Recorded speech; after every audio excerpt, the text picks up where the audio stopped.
Most people would panic if they suddenly got ripped from the modern world and dropped straight into the brutal medieval era. It is impossible to protect the most beautiful girls as wives. But this highly trained soldier?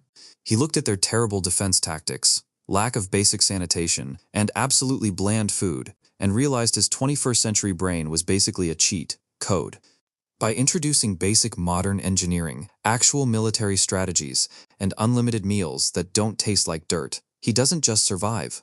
He completely breaks the local dating market, somehow bagging the most powerful and drop-dead gorgeous girls in the kingdom as his wives.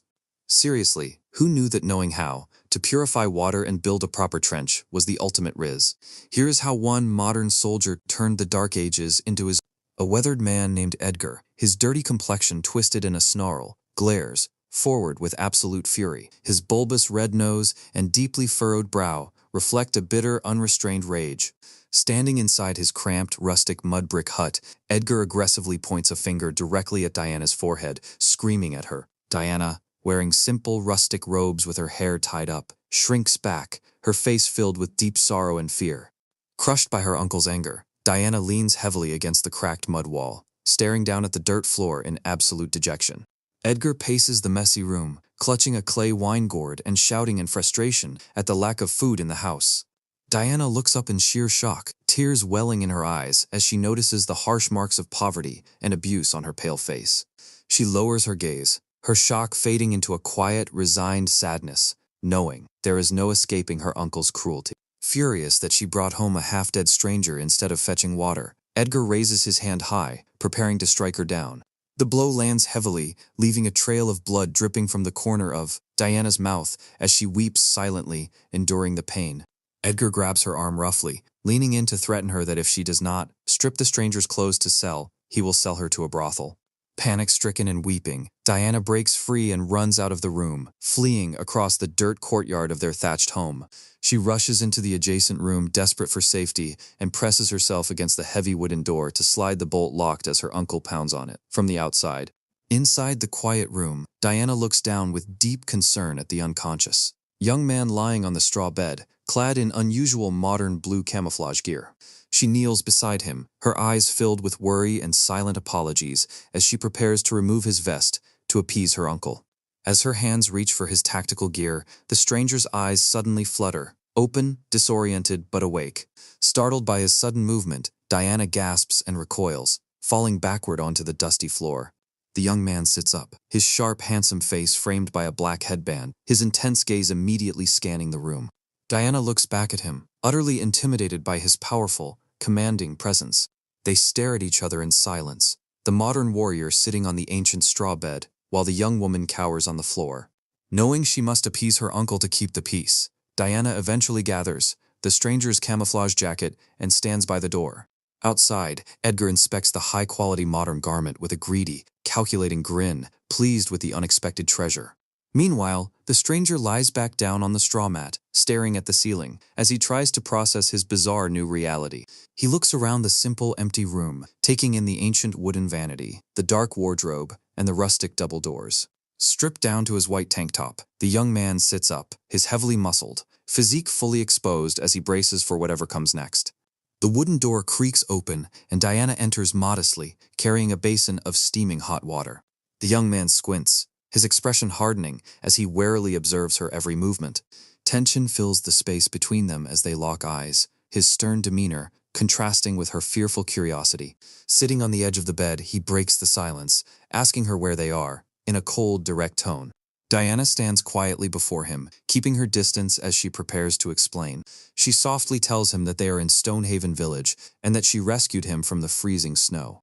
The young man listens intently, his mind working rapidly as he hears about the current year, the 6th year of the sovereign's reign. Realizing he has traveled back in time, his gaze softens slightly as he asks for her name. Diana looks up, slightly surprised by his sudden curiosity about her identity. She downcast her eyes, quietly revealing that her name is Diana Rose, though her family simply calls her Diana. The young man is struck with utter disbelief, realizing this humble girl is none other than the legendary beauty Diana, who sowed discord in the ancient alliance. Before he can process this shocking revelation, the wooden latch of the door begins to violently splinter from the outside. The door bursts open, and a heavily intoxicated Edgar barges into the room, roaring with anger. The young man stands up instantly, his eyes turning cold and dangerous as he prepares to defend himself and the girl. Edgar swings his clay wine gourd at the stranger's head, but the young man effortlessly blocks the blow with his solid muscular forearm, shattering the clay into pieces. Edgar freezes, his face pale with absolute terror as he realizes he has crossed a monster. Towering over the older man, the young warrior delivers a swift, crushing kick to Edgar's chest, throwing him out of the room. Edgar scrambles to his feet in the dirt outside, groaning in pain before fleeing the courtyard in humiliation. Back inside, the young man turns to find Diana huddled on the bed, trembling and weeping from the traumatic ordeal. Tears stream down her face as she explains how her uncle stole her winter berries, leaving her unable to buy medicine for her sick aunt. Outside, the sun begins to set over the quiet village, casting an orange glow over the thatched roofs. As night falls, the young man sits on the edge of the bed, soaking his feet in a warm tub of water, while Diana watches him with shy gratitude. In the dim light, a faint glimmer of hope returns to Diana's eyes as she looks at her protector. Sitting in the shadows, the young man contemplates the chaotic end of the Hyde dynasty, knowing he must find a way to survive. Suddenly, a blue holographic system screen flickers to life before him, announcing the activation of the legendary attribute system. He stares at the glowing interface, learning that he has been granted the golden attribute tenfold speed. Diana smiles warmly at him, completely unaware of the glowing screen that only he can see. The system screen vanishes, and he turns his attention back to the gentle young woman. Diana wipes her tears and offers a genuine bright smile, feeling a rare sense of peace. She stands up cheerfully, the atmosphere between them shifting into one of deep trust and mutual understanding. Diana leaves the room and returns shortly after, carrying a small, cracked wooden bowl of plain porridge. She gently hands him the bowl, urging him to eat while it is still warm. The young man, realizing how starved he is, drinks greedily from the chipped wooden bowl. Diana watches him eat, a look of pure, selfless satisfaction gracing her delicate features. Finishing the meager meal, he offers the bowl back to her, deeply touched by her kindness. Diana happily takes the bowl back, her heart lightened by his recovery. She takes a small sip of the remaining liquid, sharing what little food they have left in the house. As the candle burns low, the two stand together in the center of the quiet room, whispering in the dark. On the simple straw mat, two patched pillows lie side by side, indicating they will have to share the bed.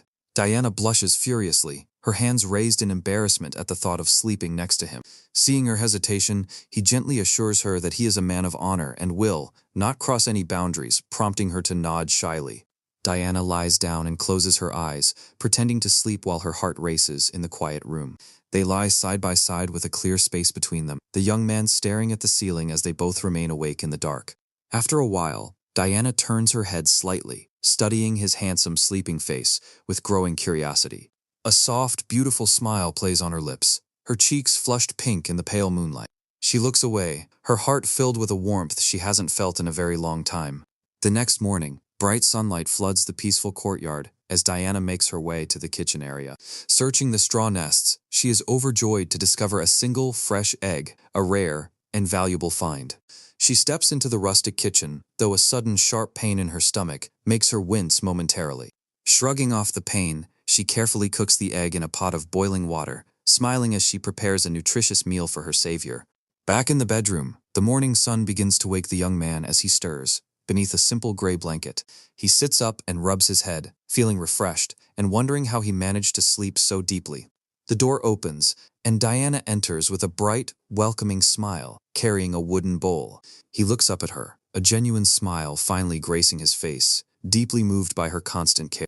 Diana gently places down a cracked wooden bowl of porridge containing a single soft-boiled egg, her face holding a thoughtful and hesitant expression in the dim hut. She looks up, her delicate features highlighted by the indoor light, hoping to comfort the young man. Daniel Young sits quietly, wearing his white tank top and black headband, his dark hair tied back as he watches her. He listens with a calm, supportive gaze as a blue system notification light flickers subtly across his face. Diana reaches over and presents a traditional brown, fur-trimmed leather hunting outfit, intricately detailed with swirls, along with a wooden bow and a full quiver of arrows. She carefully places her father's old hunting gear on the bed, beside him. Looking hopeful and gentle against the rustic backdrop of the cottage, Diana, encourages Daniel to take the gear. She explains that these belongings were left by her father and will serve him well on the mountain. Daniel looks up at Diana, his expression filled with surprise and deep gratitude. Touched by her selflessness, he questions what will happen if she is interrogated about giving away her father's prized possessions. He reaches out, gently tucking a stray strand of hair behind her ear. Diana looks slightly startled, but leans into his touch, her eyes shining with absolute trust as she reassures him that she believes in his honor. Sitting at the low wooden table with the chipped bowl of porridge between them, Daniel prepares to share the meager meal. He cracks the single soft-boiled egg, open, determined not to eat alone. Daniel carefully peels the egg, offering a warm and appreciative smile as he splits it into two halves. He hands one half to Diana, promising that under his care, she will never go hungry again and will soon have the finest clothes and cosmetics. A deep sense of responsibility and admiration washes over Daniel as he looks at the gentle girl. He resolves to do whatever it takes to protect her and provide a better life in this chaotic era. Diana accepts the half of the egg, looking up at him with a shy, tearful smile. Behind her, the red embroidered apron hanging on the wall adds a faint splash of color to the simple room. Outside in the village courtyard, Daniel stands fully dressed in the traditional leather hunting outfit, his bow slung over his back. Diana stands across from him, her heart filled with a mixture of pride and dread as he prepares to head into the wilderness. Diana watches him walk away, her eyes reflecting deep concern for his safety. She knows the woods are dangerous, filled with wild beasts like the deadly spotted leopards. Daniel's figure gradually grows smaller as he walks down the dirt path, heading toward the majestic, pine-covered mountains rising in the distance. The moment Daniel is out of sight, Edgar storms out of the house, clutching his wine gourd. His face is red with fury as he begins searching for Diana to vent his frustration. Diana turns around in the courtyard, her heart sinking as she encounters her uncle. His looming hostile presence immediately fills her with absolute dread.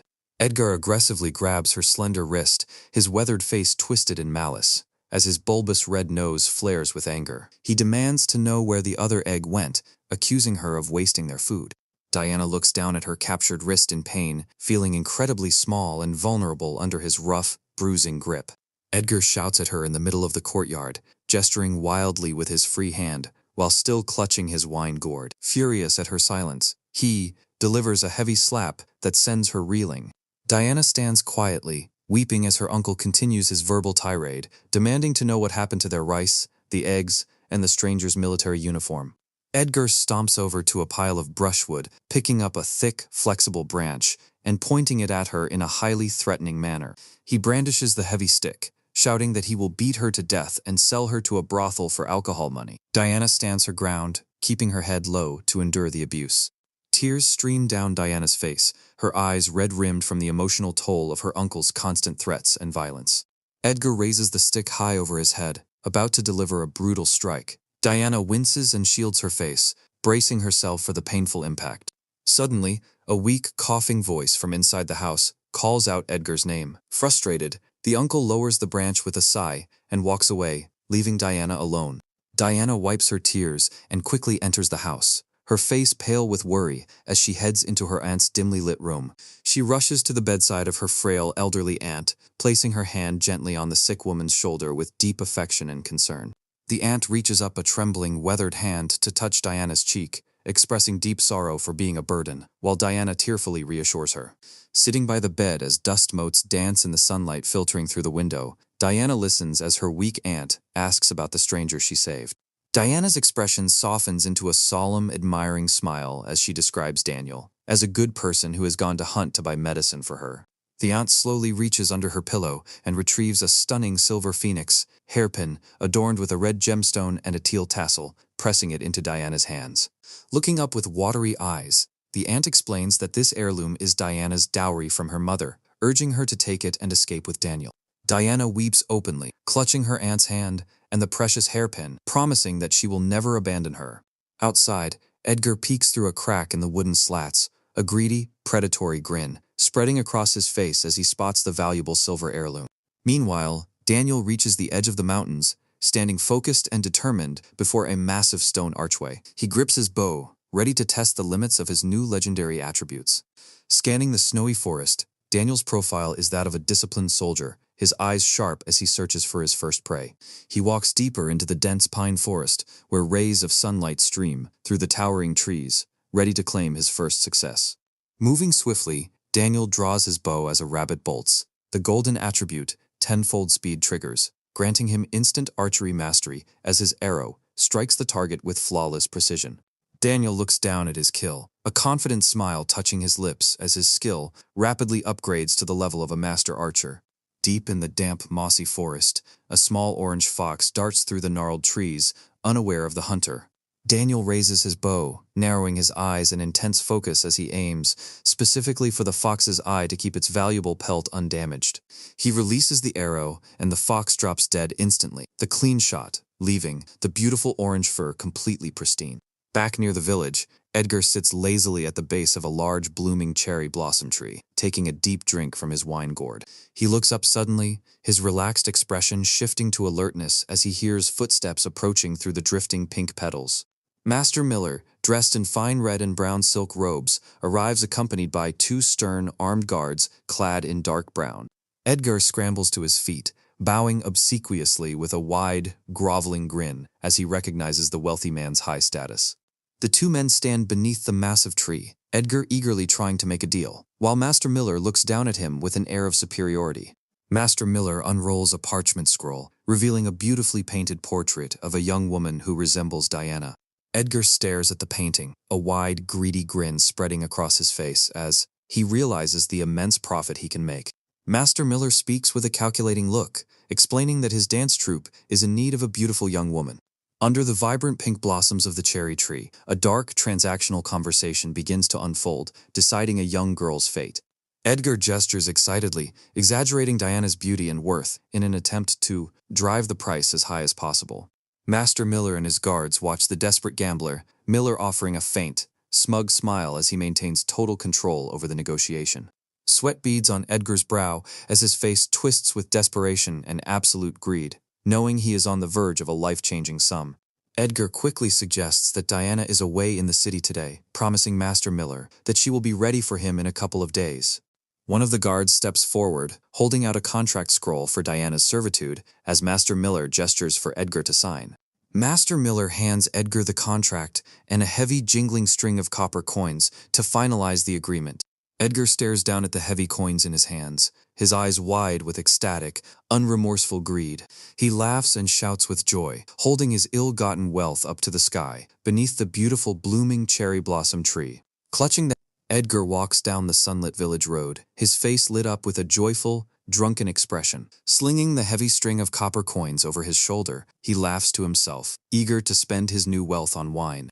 Deep in the serene forest, warm sunlight streams through the pine trees, illuminating a mossy log. Daniel sits comfortably, surrounded by his morning's haul of pheasants, a rabbit, and a squirrel, gently stroking the soft fur of the orange fox resting on his lap as he plans to buy Diana new clothes.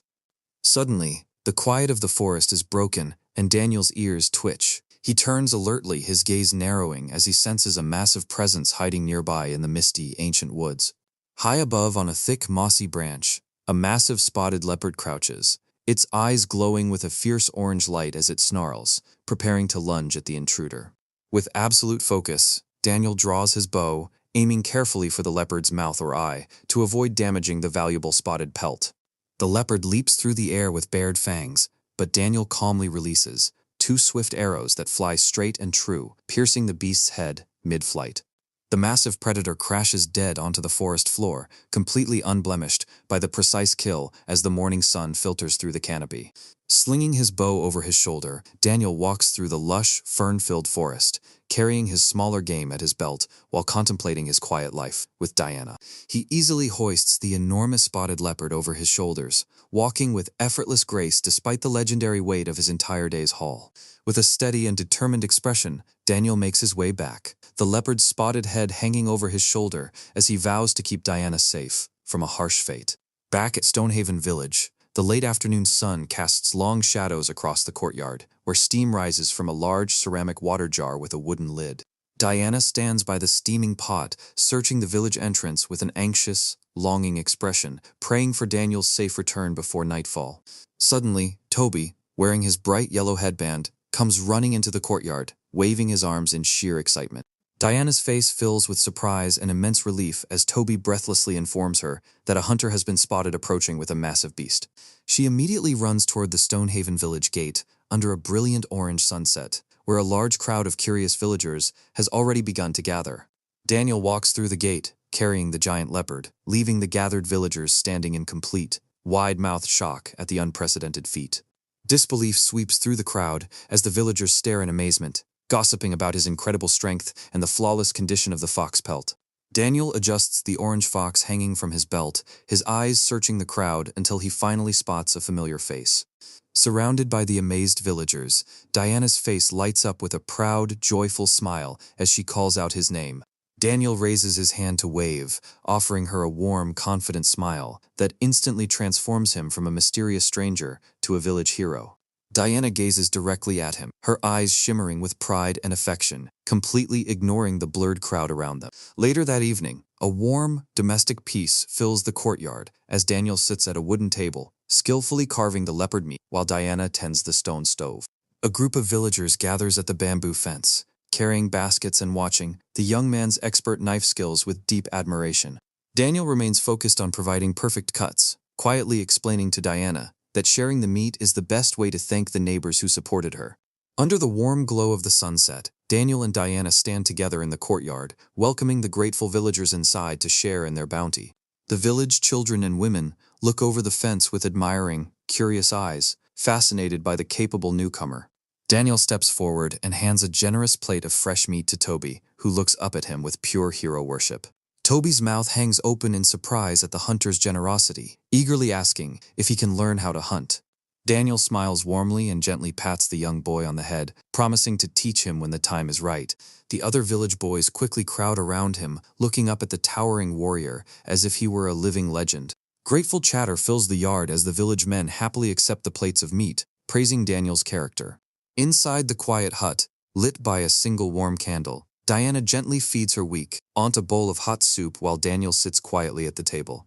Diana looks content, listening as her aunt weakly whispers that she has finally found a good man who can protect her. The frail aunt sits up slightly, reaching out her wrinkled hand to call Daniel over to the bedside. Daniel puts down his tools and approaches, kneeling beside Diana with a look of deep respect and quiet determination. The aunt gently takes Diana's small hand and places it directly into Daniel's palm, joining their hands together. Diana looks down at their joined hands, her eyes filling with tears as she blushes at her aunt's heartfelt words. The aunt offers a peaceful, satisfied smile, relieved to know that Diana will no longer have to face the cruel world alone. Looking upon them, the aunt sees a strong, united couple ready to face whatever hardships lay ahead. Squeezing their hands together, the aunt formally entrusts Diana's safety to Daniel, who solemnly swears to protect her for the rest of his life. Outside in the dark courtyard, Edgar lurks near the corner of the wall, clutching his wine gourd and muttering maliciously about Master Miller's upcoming arrival. He sneers at their domestic happiness before turning to walk off into the dark village streets, heading toward the local gambling den. The next morning, a lively crowd gathers around a wooden cage in the village, shouting and cheering as a high-stakes cockfight begins. Inside the cage, two roosters fight aggressively, mirroring the tense, desperate energy of the gambling den. Having lost all his money, a devastated Edgar walks through the crowd, only to be stopped by the henchmen of the notorious boss Marcus. Edgar is brought inside a stone-walled room, his face turning pale and sweaty, with absolute terror as he faces the imposing boss. Boss Marcus sits behind a heavy wooden table, his scarred face and black eye patch making him look incredibly intimidating as he demands his payment. Edgar immediately drops to his knees on the stone floor, kowtowing frantically, while Marcus's henchmen, Jeff and Jack, stand guard. Holding a cup of wine, Marcus coldly demands his 4,500 copper coins, threatening to chop off Edgar's fingers to clear the debt. Edgar scrambles backward on his hands and knees, gesturing frantically as he begs for mercy.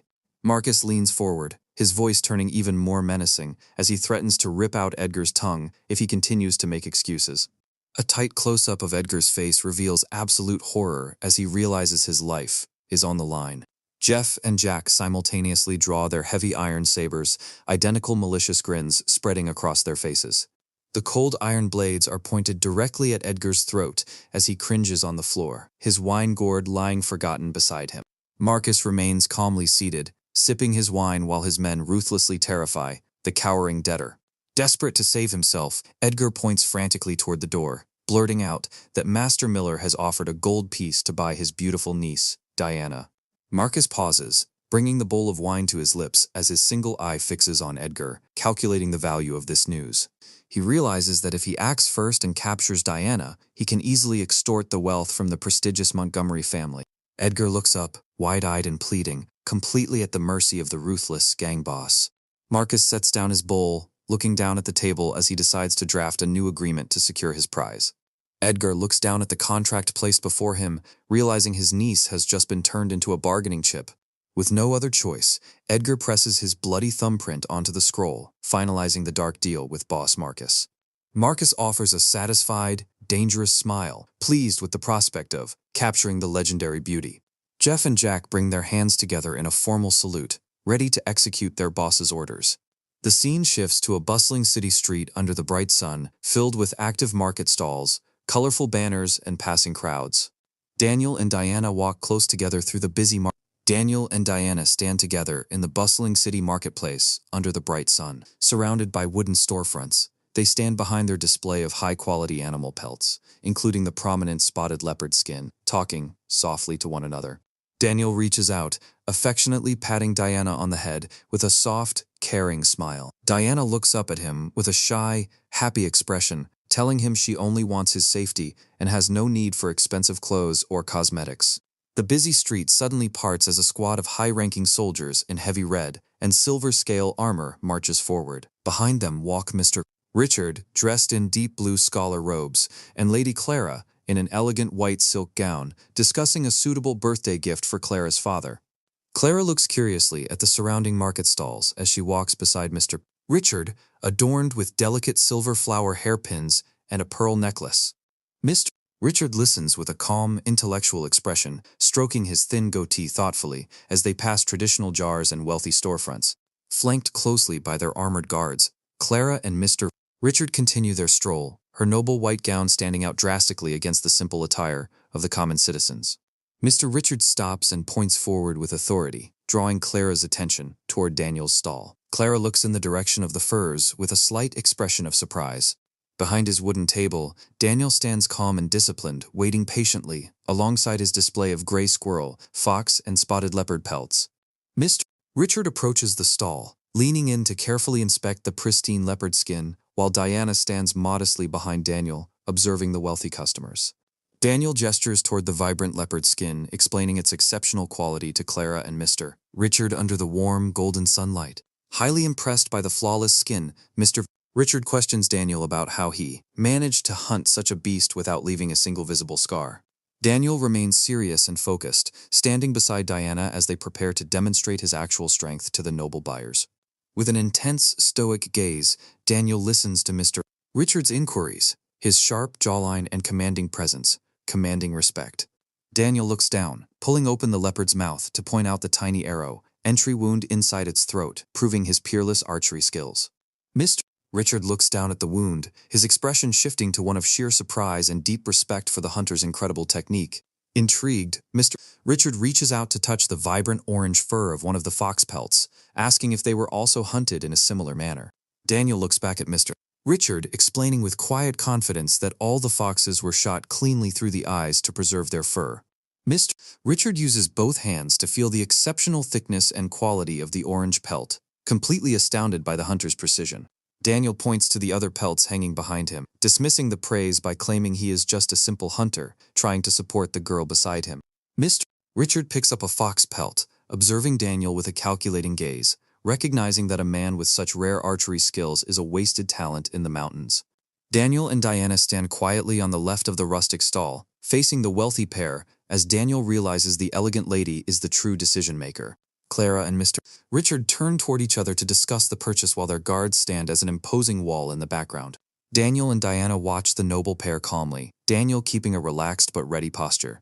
Clara reaches into her robes and holds out a large, heavy gold coin decorated with a traditional border, offering to buy all of the pelts.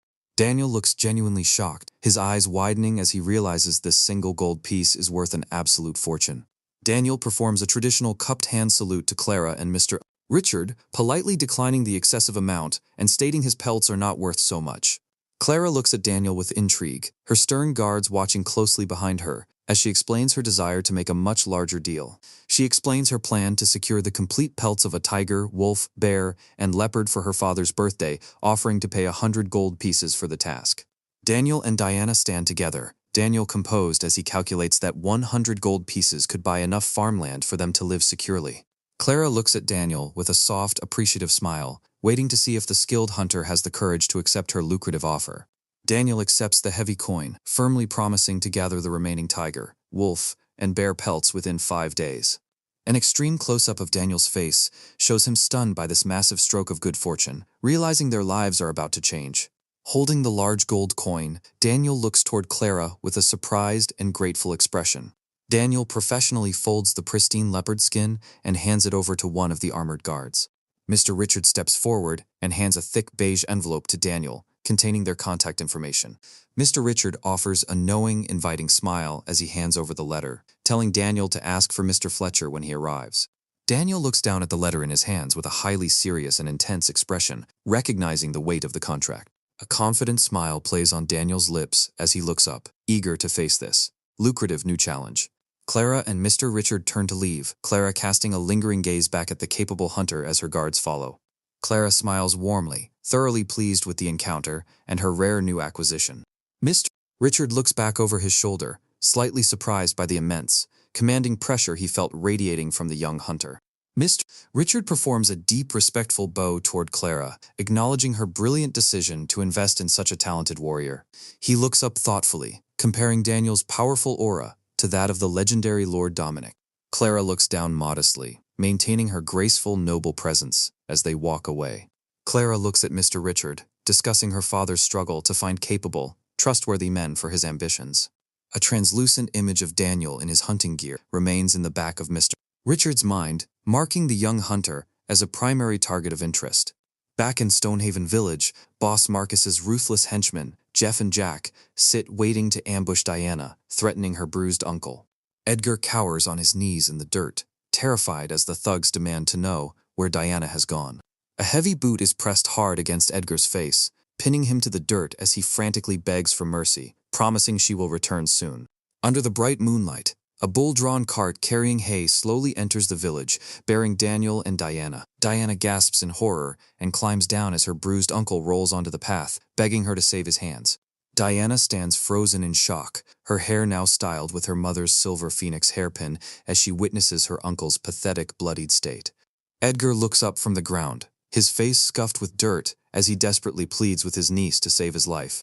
Diana stands tall in her gown, her uncle grabbing the hem of her robe in a desperate plea while Jeff and Jack step forward, grinning maliciously as they prepare to claim her. Daniel steps protectively in front of Diana, his cold, piercing eyes. Under the orange glow of lanterns in the dark courtyard, Boss Marcus's henchmen, Jeff and Jack, stand ready. Jack, his long, unkempt hair wild in the wind, aggressively shouts at their target, his mouth wide open, while Jeff looms, beside him with a cold, menacing look. Daniel Young stands quietly in his fur-trimmed leather hunting outfit, his headband keeping his dark hair back, as he calmly observes the threats with a watchful, unbothered expression under the starry night sky. In the center of the wide village courtyard, Daniel and Diana, who is dressed in an elegant white silk gown, stand facing the two confrontational thugs, while Edgar fearfully peeks out from the shadows of a doorway in the background. Jack lunges forward with a sneer, his hand reaching out aggressively to grab Diana, while Edgar watches anxiously from the background, terrified of the violence he has brought to his own home. Demonstrating his overwhelming strength, Daniel instantly catches Jack by the collar and lifts him off the ground with one hand, leaving Edgar gaping in complete shock from the doorway, while Diana stands peacefully beside them. With a swift, effortless move, Daniel slams Jack into Jeff, leaving both henchmen lying defeated and unconscious on the dirt ground of the dimly lit courtyard. Edgar stands frozen, paralyzed with absolute terror, as he witnesses just how easily the hunter dispatched Boss Marcus's top men. The next morning, Toby and another excited village boy approach Daniel in the courtyard, their faces filled with deep admiration for his strength as Daniel listens calmly. Standing together by the bamboo fence, Daniel and Diana talk to the boys. Daniel looks commanding and steady, while Diana, in her elegant white robes, possesses a refined beauty that stands out against the rustic village setting. As they talk, a warm and tender moment passes between them. Daniel reaches out to gently pat Diana on the head, their eyes filled with deep, silent affection under the twilight sky. Diana looks up at him, a soft, radiant smile, gracing her lips as her mother's silver hairpin, with its pearl tassels, glints beautifully in the fading light. Later inside the hut, the warm, flickering light of a single candle casts long shadows on the mud walls as Daniel sits on a wooden stool, pointing his tactical knife directly at the dejected, terrified Edgar sitting on the bed. Looking incredibly sharp and lethal, Daniel interrogates Edgar about his dealings with Boss Marcus, holding the modern blade with professional, terrifying ease. Edgar weeps in sheer terror, tears and blood from his nose running down his face, as Daniel presses the cold tip of the tactical knife lightly against his throat. With cold, narrowed eyes, Daniel warns the weeping man of the consequences of ever betraying Diana again, showing a lethal intensity that leaves no room for doubt. Edgar cowers back onto the straw mat of the bed, trembling beneath the hunter's imposing figure in the tight, claustrophobic room. Daniel steps out of the hut, standing in the doorway as he looks out into the quiet village under the bright full moon, contemplating his next move. With a hardened jawline and a fixed, razor-sharp gaze, Daniel prepares himself, like a hunter who has identified his true prey. Staring forward with grim resolve, he is no longer just a simple hunter, protecting a home. He is a highly trained soldier, executing a lethal mission. Meanwhile, inside Boss Marcus's stronghold, the bandit leader sits at his table, eating while his defeated henchmen kowtow low on the stone floor, reporting their failure to capture Diana. Marcus's face twists into a silent, monstrous snarl of fury, the thick scar running through his eye, highlighting his villainous rage. Raging at the failure, Marcus slams his hand on the table and knocks his chair over, standing amongst his tense, heavily armed bandits who are ready for violence. Jack and Jeff lead the bandits in a formal salute, receiving Marcus's furious orders to hunt down the wild hunter and bring him to justice. Marcus screams in pure, unbridled rage, insulted that a common hunter had the audacity to defy him and beat his men. Heavily armed with sabers and spears, the bandits rush out through the massive wooden double doors of the stronghold, heading into the dark forest under the cover of night. Back in the hut, a moment of peaceful calm before the storm unfolds, as Daniel and Diana lie together on the bed, Diana resting her head gently on his bare chest. Daniel quietly gets out of bed and slips into a new, all-black tactical assassin outfit, drawing a sharp, straight-edged sword as he prepares to counterattack. He stands silently in the dark room, almost invisible in his gear as he casts one final protective gaze over the peacefully sleeping Diana before departing. Outside in the pitch-black forest, Daniel blends perfectly with the shadows, leaning against a large tree trunk as he waits for the bandit party to approach. Under a thin crescent moon, Boss Marcus leads his group of bandits through the gnarled, dark trees, looking around suspiciously as he senses an underlying danger. Marcus looks confident and smug, flanked by two of his top henchmen, fully believing their numerical advantage guarantees their victory. Concealed in the brush, Daniel closes his eyes, using his heightened senses to pinpoint the exact footsteps of the approaching bandits. Moving like a ghost, Daniel slips behind one of the bandits in the dense bamboo grove, covering the man's mouth to silence any outcry. He silently takes down Jack, his hand firmly clamped over the thug's mouth as he drives a blade home, keeping the combat quiet and far away from where Diana sleeps. Crouched low to the ground, Daniel's eyes scan the shadows for his next target, moving with the precision of an elite special ops soldier. A lone bandit holding a spear stands nervously in a clearing, bathed in the deep blue moonlit glow of the silent forest. In a blinding flash of tenfold speed, Daniel swings his sword, a spray of blood frozen in the night air as the final guards are cleared. Back at the stronghold, inside Marcus's private quarters, the shirtless bandit leader lies in bed with a woman in a green silk slip, completely unaware of the carnage outside. The woman suddenly freezes, her eyes wide with fear as she hears a faint, ominous presence inside the quiet bedroom. Daniel is revealed leaning calmly against the wooden doorframe, his face masked, and his blood-stained tactical knife held loosely in his hand. Marcus and the woman react in total shock, the bandit leader scrambling to sit up as primal fear replaces his arrogance. Cold sweat pours down Marcus's face as he stares directly into the tip of Daniel's blade, positioned inches from his throat. Daniel stands like an unyielding executioner before the bed, the fine wooden furniture and screens emphasizing the claustrophobic trap Marcus is caught in. Looking completely detached and professional, Daniel prepares to end the tyrant's reign of terror once and for all. In a desperate bid to save his own skin, Marcus panic scrambles away, roughly throwing the terrified woman directly into the path of Daniel's blade. The woman falls lifelessly to the floor with a mortal wound to her chest, Daniel looks down at her body, his expression grim at the collateral damage caused by Marcus's cowardice. Terrified and cornered, Marcus lunges desperately toward a nearby weapon, his pathetic struggle proving how outmatched he truly is. With blinding speed, Daniel appears behind Marcus, wrapping an arm around his neck and pressing the cold blade tightly against his throat. After executing the final sweep of his blade, Daniel stands alone in Marcus's private office, a victorious and cold silhouette amidst the scrolls and orange lanterns. He calmly sits at the desk, reading through Marcus's documents and holding a large gold coin as he uncovers the extent of the bandits' plundered wealth. Daniel gathers the coins and deeds into a small pouch, planning to use the tyrant's wealth to secure a peaceful future for Diana and the village. He kicks over a lit brazier near the bed, sending hot coals and oil immediately, spilling onto the wooden structure.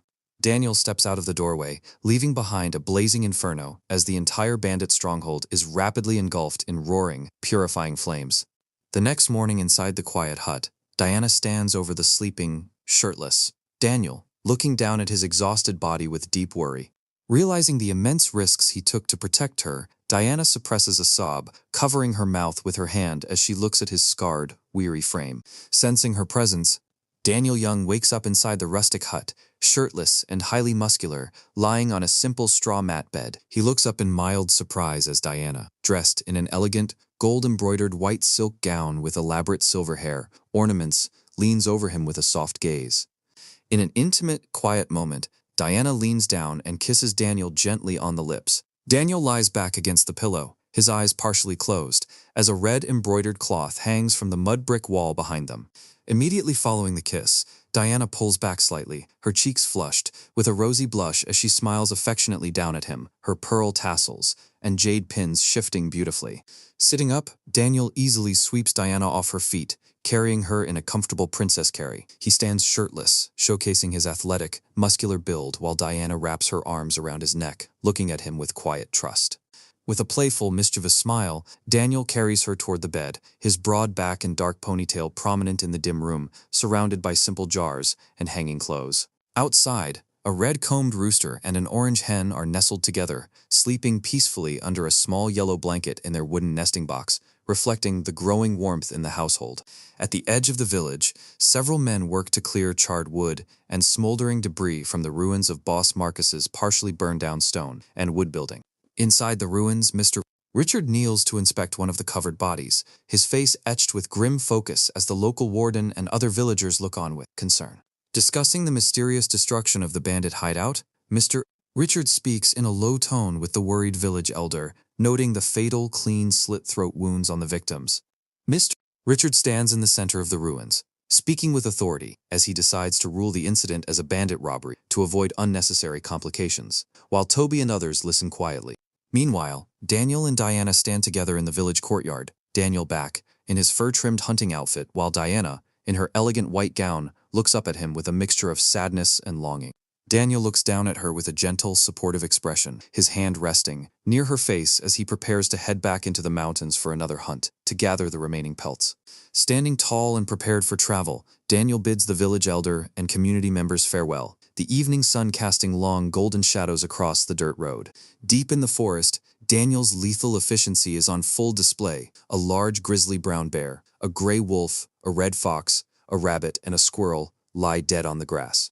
Daniel stalks through the dense pine forest during the golden hour, calm and focused with his hand on his bow, realizing he is still missing a complete tiger pelt. Sensing a presence, Daniel suddenly draws his bow, his eyes narrowing in absolute focus against a massive, moss-covered rock. In a sudden dynamic blur, a massive orange and black striped Bengal tiger charges toward him, roaring aggressively. Standing his ground, Daniel releases the string, and a single arrow buries itself deep into the tiger's eye socket, dropping the beast instantly without damaging the precious pelt. Walking toward his prize, Daniel stops as two small, orphaned tiger cubs, one jet black and one white with black stripes, emerge from behind the mossy rocks. The two cubs wander through the ferns, looking incredibly small, lost, and curious with their wide, innocent eyes. Daniel kneels down and gently scoops the two cubs up by the scruff of their necks, looking at them with a mixture of surprise and compassion. Deciding to raise them rather than leave them to die, Daniel cradles both, startled cubs in his arms like infants. He walks through the forest clearing, effortlessly dragging the massive carcass of the mother tiger behind him while carrying the two small cubs. Back in the hut at night, Diana sits by the window, her hands clasped nervously in her lap as she stares into the blue moonlight, filled with deep worry. On the moonlit road, Daniel drives a cart, drawn by a brown ox, the two tiger cubs nestled comfortably in a pile of straw in the back. When they reach the village, Diana runs up to the cart, her face filled with sheer shock and overwhelm at the sight of the two cubs he brought home. Tears of relief roll down her cheeks as Daniel gently reaches out to wipe them away, comforting her after her long wait. She sits close beside him on the ox cart as it moves through the dark woods, toward their home, resting her head on his shoulder in the warm glow of the lantern. The cart rolls through the village gate, where a large group of villagers has gathered with lit torches to welcome back the legendary tiger hunter. The flickering torchlight illuminates the wide, glassy eyes and sharp fangs of the massive dead tiger lying on the cart. Tied loosely with hemp ropes on the wooden planks of the cart, the two small tiger cubs look vulnerable and curious. Diana looks down with a somber and thoughtful expression, the pearl tassels of her silver phoenix hairpin catching the blue nightlight. A group of village men, led by Peter, stare at the massive beast with expressions of absolute amazement and growing respect. A village woman holding her child looks toward Daniel with immense gratitude, relieved that the predatory threat to their community is gone. Later, Daniel hosts a warm, respectful dinner inside the hut for the village. Elder and Mr. Richard, the table covered with simple bowls of food. The village elder smiles warmly, deeply impressed by Daniel's character, while Mr. Richard looks on with a reserved but approving expression. Daniel listens humbly to the elder, with his hands clasped on the table, still wearing his fur-trimmed hunting outfit. Acting as a graceful hostess, Diana moves about the room, carrying a wooden bowl of hot soup to serve their important guests. Diana looks exceptionally beautiful in the warm lamplight, her delicate features serene and peaceful. The village elder laughs heartily, discussing the vacant patrol officer position, left by Boss Marcus's cousin and nominating Daniel for the post. As the offer is spoken, Diana's hand trembles. A wooden bowl suddenly slips from her fingers, falling to the dirt floor and shattering into pieces. An extreme close-up of Diana's eyes reveals wide terror and shock, sweat beads forming on her forehead at the thought of Daniel taking such a dangerous official role. She drops to her knees on the floor, frantically trying to pick up the broken wooden shards, as Daniel quickly kneels right beside her to comfort her. Daniel stands back up and performs a deep, formal cupped hand salute to the elder and Mr. Richard, his face grave as he addresses the offer. The village elder raises his hands in a reassuring gesture, explaining that the village desperately needs his strength to maintain order. Both the elder and Mr. Richard look at Daniel, their expressions a mixture of hope and heavy responsibility as they await his decision. Daniel looks back over his shoulder with a sharp, lethal gaze, his face partially in shadow as he agrees to consider the post to protect his new home. Diana looks up from the floor with heartbreak and fear, praying that he will remain safe despite the dangerous duty. Daniel performs another respectful salute, his face set in a mask of determination to do whatever is necessary to defend the village. The three men raise their bowls together in a formal, solemn toast, sealing their alliance and a new chapter for Stonehaven Village. Training begins the next morning in the village courtyard, where Daniel watches over 4 village youths, including Peter and Toby, as they practice deep squats with heavy iron kettlebells. Peter strains under the heavy iron weight, his face red and covered in sweat, as he tries his best to impress the new instructor. Shirtless and showing his incredible muscle definition, Daniel stands with a stern, demanding expression, pushing the boys to their limits. The 4 youths stand in a line, exhausted but filled with a newfound powerful resolve to protect their families. Watching from behind a bamboo fence, several villagers, including the elder and some women, look on with pride and hope. Daniel stands in the center of the courtyard, bow in hand, as a subtle golden system light emanates from his arrow, signaling his peak condition. He draws. In a sunny marketplace, Daniel Young stands outside a shop named Shangman Lu, wearing his rugged, fur-trimmed hunting outfit. Before him, Gideon is on, his knees in tattered brown robes, looking up with absolute devotion. The interaction is watched closely by a local butcher in an apron and another tattered villager standing in the background, observing this unusual meeting between a hunter and a desperate young man. Pulling the young man up, Daniel places his hands firmly on Gideon's shoulders. With a determined, encouraging smile, Gideon looks directly at him in profile, his face a mixture of shock and dawning hope as Daniel offers the 5 gold coins to help bury his mother, cementing an unbreakable bond of loyalty in exchange for his service. Some time later, Daniel sits on the back of his wooden ox cart as it rumbles through the peaceful city streets. Loaded behind him are heavy sacks and the massive, pristine tiger pelt from his recent hunt, while he quietly studies the beige envelope containing the address for his transaction, looking calm and deeply composed. Suddenly, a loud, desperate commotion echoes from further down the road, instantly shattering the quiet afternoon. Daniel's expression sharpens into an alert, focused gaze as he looks past the high-walled city buildings to identify the source of the chaos. A magnificent white horse, pulling an elegant, noble carriage, has bolted, charging wildly through the crowded market and scattering street vendors. Inside the lurching carriage, Lady Clara clings to the frame in sheer terror as the vehicle threatens to overturn at any moment. Standing up on his moving ox cart, Daniel watches the runaway carriage barrel toward the market area. His eyes narrow in instant tactical assessment, calculating the speed and trajectory as he prepares to intervene before any innocent lives are lost. With practiced ease, Daniel draws his wooden bow, his muscular arms tensing as he activates his infallible archery skill. He takes aim with absolute, deadly precision at the charging beast, ignoring the screaming crowd around him. The released arrow flies with blinding speed, striking the charging white horse directly in the center of its forehead with a small burst of blood and a faint, golden system glow. The massive animal is instantly neutralized, collapsing to the ground to halt the runaway carriage. As the horse crashes onto the stone-paved street, its momentum causes the heavy carriage behind it to skid violently and tilt sideways. In the background, horrified bystanders watch with wide eyes, bracing for a catastrophic crash. From a low angle, the elegant carriage threatens to flip entirely over, throwing the driver onto the hard cobblestones. Inside, Clara's face goes pale with fear as she desperately clutches the side of the door, completely at the mercy of the vehicle's momentum. Leaping from his ox cart, Daniel sprints forward and grabs the heavy wooden shafts of the tilting carriage with both hands. Channeling his immense superhuman strength, he forces the heavy carriage back down, preventing it from flipping as Clara looks down at him in absolute shock. The extreme force of Daniel's physical exertion is felt immediately beneath his boots. The solid stone bricks of the city street crack and splinter under the heavy pressure, a visual testament to his legendary attributes.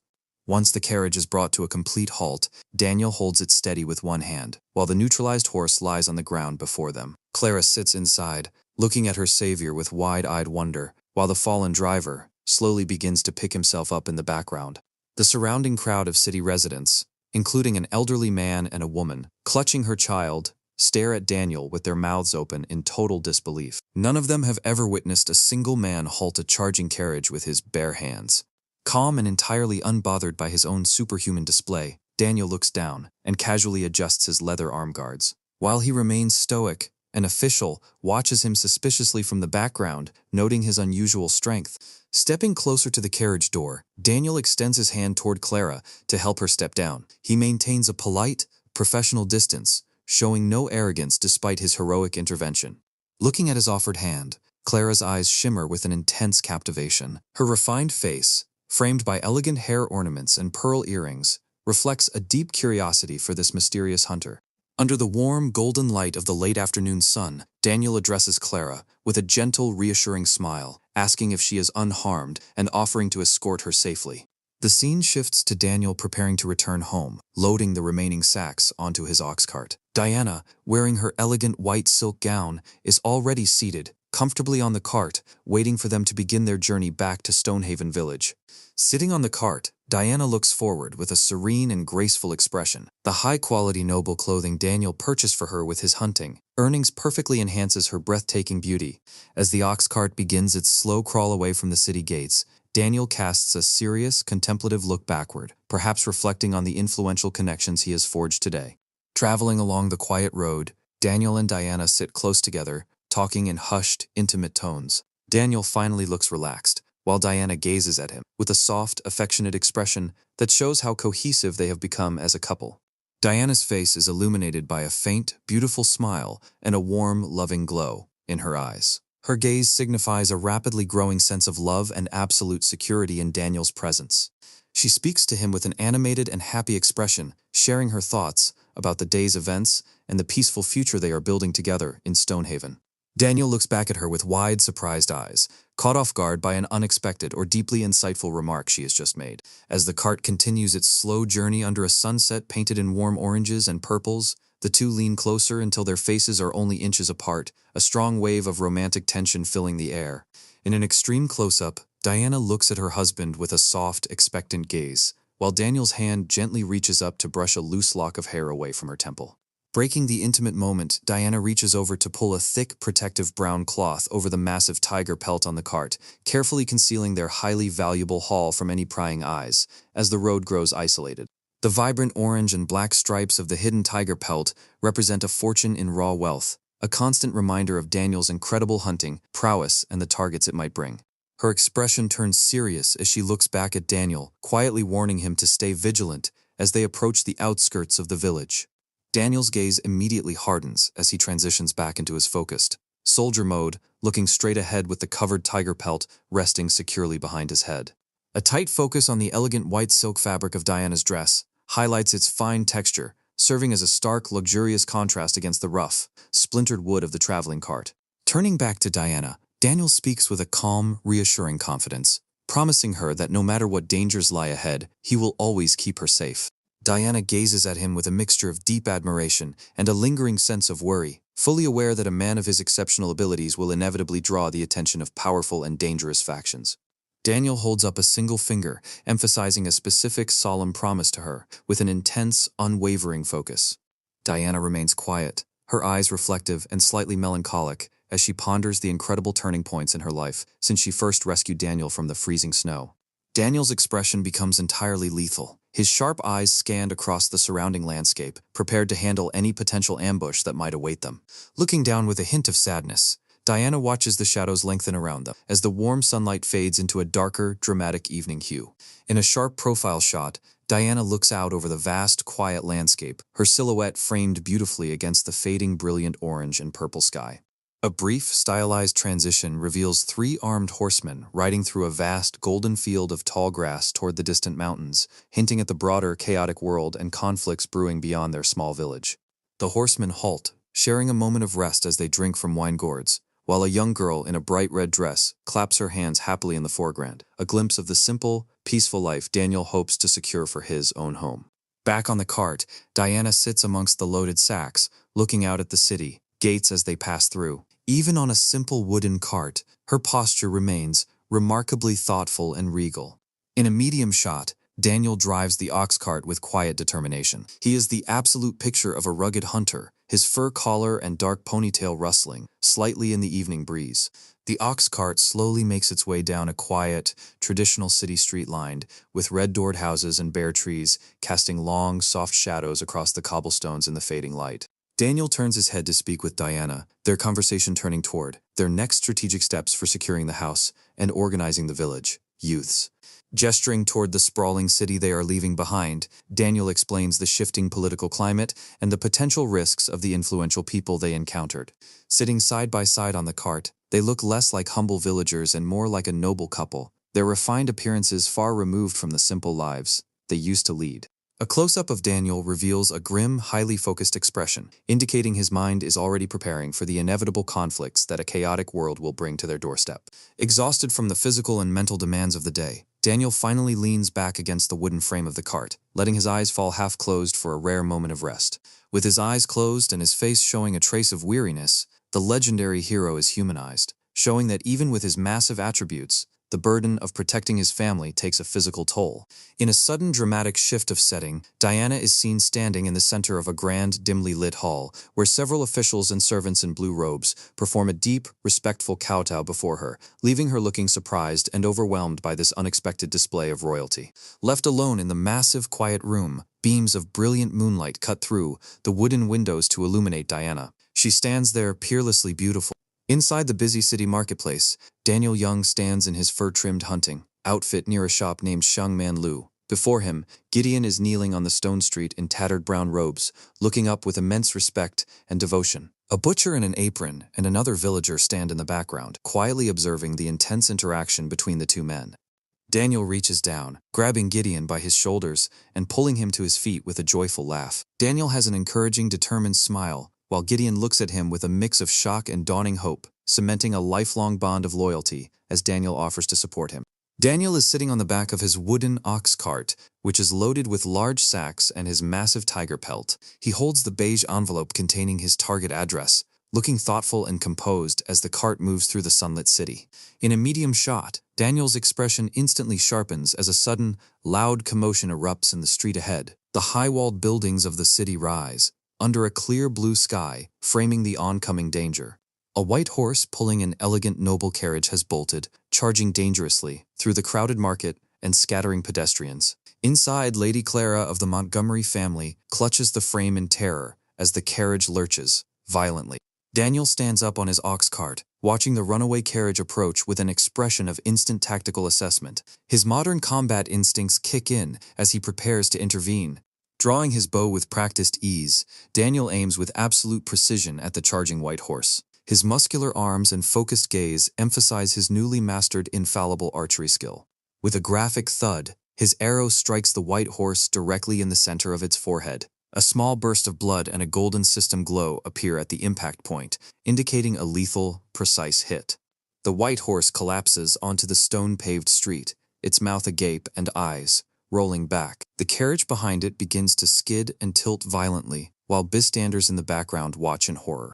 Shown from a low angle, the carriage nearly tips over. Clara clutches the side of the door, her face pale with fear, while the driver is thrown from his seat and tumbles onto the ground.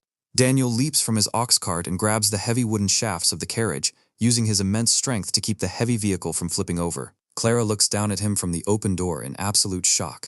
An extreme close-up of Daniel's boots on the stone street shows the incredible pressure of his superhuman feet. The solid stone bricks crack and splinter beneath his feet, emphasizing his legendary physical attributes. In a wide shot, Daniel holds the carriage steady with one hand while the horse lies dead. Clara looks at him with wide-eyed wonder, while the fallen driver begins to pick himself up in the background. A group of city residents, including an elderly man and a woman holding a child, stare at Daniel with their mouths open in total disbelief, witnessing his impossible display of raw power. Daniel remains calm and stoic, adjusting his leather arm guards despite just performing a legendary feat. A guard watches him suspiciously from the background, noting his dangerous strength. Daniel reaches out his hand toward the carriage, offering to help Clara step down with polite, professional distance. A close-up of Clara shows her eyes shimmering, completely captivated by the man who just saved her life. Her elegant hair ornaments and pearl earrings frame her refined, glowing face. Daniel looks at Clara, speaking a few reassuring words with a small, gentle smile. The golden light of the late afternoon sun highlights this rare moment of softness. Transition to Daniel loading his remaining sacks onto his ox cart. Having received Clara's generous rewards, 500 gold pieces, the divine black, warhorse ebony eclipse, and the legendary carved bow, he prepares to head back. Diana, wearing her elegant white silk gown, is already seated on the cart as Daniel prepares to return to Stonehaven Village. A close-up of Diana looking forward reveals her serene and graceful expression, her natural beauty enhanced by the noble clothing Daniel provided for her. Daniel looks back toward the city as the ox cart begins to move, a serious, contemplative look on his face as he considers the powerful connections he has made. Daniel and Diana are shown sitting together on the cart as it travels at sunset, talking quietly. Daniel looks relaxed, and Diana gazes at him with a soft, affectionate expression. A close-up of Diana shows a faint, beautiful smile and a warm glow in her eyes as she looks at Daniel, signifying her growing sense of security with him. Diana speaks to Daniel, her expression animated and happy as she discusses the future of their home and his safe return. A close-up of Daniel shows his eyes wide in surprise as he listens to Diana, suggesting she has said something unexpected or deeply insightful. The two lean in closer to each other, their faces only inches apart as strong, romantic tension fills the air, framed by the warm orange and purple sunset. An extreme close-up of Diana's face captures her soft, expectant gaze, while Daniel's hand is visible gently brushing back a lock of hair from her temple. Diana reaches over and pulls a thick brown cloth over the tiger pelt on the cart, hiding their valuable haul from prying eyes as they travel. A close-up of the tiger pelt's vibrant stripes serves as a reminder of Daniel's prowess and the wealth they are carrying. Diana looks at Daniel with a serious expression, warning him to be careful as they approach the outskirts of the village. Lord Dominic, the governor, is shown in his official red robes standing in the village, looking authoritative and composed. A younger official stands behind him, lending state authority to Master Miller's pursuit. Diana looks concerned and confused by the presence of these high-ranking officials in her village as they approach the gate. Diana stands facing Lord Dominic, who is holding a large scroll containing the purchase contract, speaking to her with a serious and uncompromising expression. Diana looks forward, with a look of dawning realization and shock. Peter, the village youth, is visible in the background, looking highly suspicious of the noble. A close-up of Peter shows him looking angry and defensive, his jaw set in, defiance of the outsiders who have come to claim his sister-in-law. Peter steps forward and points an accusing finger at Lord Dominic and the guards, defending Diana and Daniel's honor. The village youths stand in a line, looking grim and determined, hands near, their belts as they stand ready to defend their own. Peter draws a short sword or knife and points it at Lord Dominic, his expression fierce as the confrontation reaches a boiling point. Diana looks on with a terrified and pleading expression, trying to stop the violence before it starts and pleading with Peter to lower his weapon. A stylized flashback or vision shows three warriors riding horses through a golden field of tall grass toward distant mountains, representing a dream of peace. The warriors have stopped, one drinking from a wine gourd, while a small girl in the foreground claps her hands, capturing a simpler, happier memory. Back in the village, Diana looks at the official with a saddened, resigned expression, realizing the danger of defying the noble house.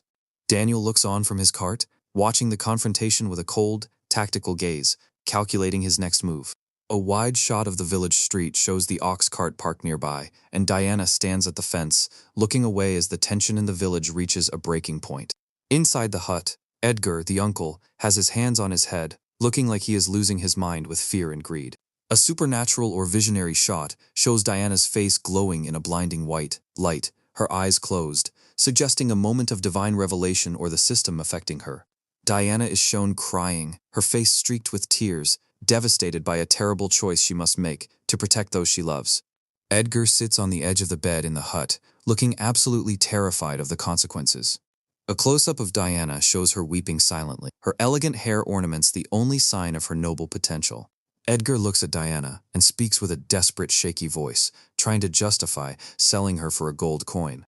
An extreme close-up inside the dimly lit, rustic hut. Diana stands pale and quiet, looking toward the open door, where a bright, hazy light pours in. In the foreground, the blurry back of her Uncle Edgar's head is visible as he watches her, desperately trying to justify his betrayal. Diana's slender hand rests on the heavy wooden latch of the hut's door. Dressed in her high-quality white silk gown with gold embroidery, she prepares to make a final departure from her former life, turning to declare that Edgar is no longer her uncle and that she will never protect him again. Behind her, Edgar is left sitting alone on the edge of the straw mat bed, inside the impoverished mud-walled hut. Looking broken and dejected, he clutches his clay wine gourd in stunned silence as a single sharp beam of sunlight cuts through a crack in the wall, illuminating the dusty air and the cracks in the mud. The setting shifts to a luxurious, noble interior, where Diana is now seated, elegantly, holding a small green teacup with both hands. Dressed in a fine, black silk robe with silver embroidery, she sits in a warm room lit by candles and lanterns, with traditional wooden panels and a bonsai tree in the background, appearing entirely calm. Suddenly, Lord Dominic, the burly provincial governor and warlord, marches through the grand hall adorned with red curtains and lanterns. Dressed in magnificent black and gold scale armor with dragon motifs, he looks imposing as an armored guard follows closely behind him. Lord Dominic stands next to Diana, laughing with a jovial, loud expression. Diana remains seated, calmly sipping her tea, creating a stark contrast between his heavy, ornate armor and her delicate, refined features. On the wooden table, a blue and white porcelain teapot and a cup sit as Diana tentatively reaches her hand toward the cup, having slammed it down in irritation, spilling a few droplets of tea near a bowl of fresh apples. Lord Dominic stands before Diana, looking at her with a wide, friendly grin as he boasts of his power and proudly mentions the brave youth, Daniel Young, who saved her from the runaway carriage. Looking off to the side with a faint, subtle smile, Diana listens thoughtfully, as the warm glow of a multi-tiered candelabra illuminates the background. Lord Dominic speaks with great passion, gesturing with both hands as he faces Diana, who is seen from the back in a grand hall, decorated for celebration with red double happiness lanterns and banners hanging from the ceiling. Diana looks up at Lord Dominic, the soft and golden lighting making her fair. Skin and dark eyes appear incredibly delicate as she listens to him.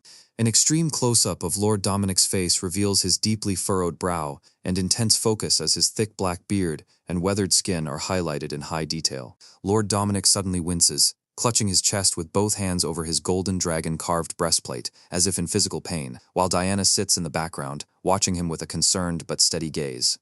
Diana brings the teacup back to her lips, looking downward as she processes the political updates and the looming tribal conflicts threatening their foundation. Diana looks at Lord Dominic with a look of surprise and alarm, her mouth slightly open, as she hears his thoughts on entering the imperial court and his growing unhappiness. Lord Dominic looks weary and resigned, his usual fierce demeanor softened by a look of sadness as the festive red curtains and lanterns feel ironic against his somber mood. Diana looks toward the governor with a soft, encouraging smile, attempting to comfort him and advise him to bide his time and focus on his actual military strength. The scene transitions to a wide shot of the grand hall. In the center of the red-carpeted floor, the 4 beautifully prepared animal pelts, the white wolf, black bear, tiger, and leopard, are displayed on wooden stands, with Diana and Lord Dominic standing on opposite sides of the magnificent display. Standing near the tiger pelt, Diana speaks self-assuredly to Lord Dominic, explaining that these flawless skins were hunted by Daniel Young, as the room fills with smoke from burning candles. Lord Dominic throws his head back in a loud, boisterous laugh, absolutely, delighted by her words and the exceptional birthday gift she has prepared. Leaning over a table, the governor inspects the wolf pelt with intense curiosity, his large armored hands resting on the table as he examines the impeccable workmanship. In a tight close-up, the governor leans in close to the fur, his eyes wide with amazement as he realizes the incredible skill required to harvest pelts without a single scar. Lord Dominic turns and gestures with an open palm toward a soldier standing in the doorway, giving a sudden command as a single candle in the foreground creates a high-contrast, dramatic look. A close-up reveals General Nicholas in heavy iron plate armor, looking down with a somber, embarrassed expression as he admits he cannot identify the hunter's special technique. Lord Dominic speaks to the general, his expression stern and commanding, while Diana stands to the left, watching the interaction under the warm red lanterns. Lord Dominic laughs again as Diana remains in the background, looking somewhat skeptical of the governor's reactions.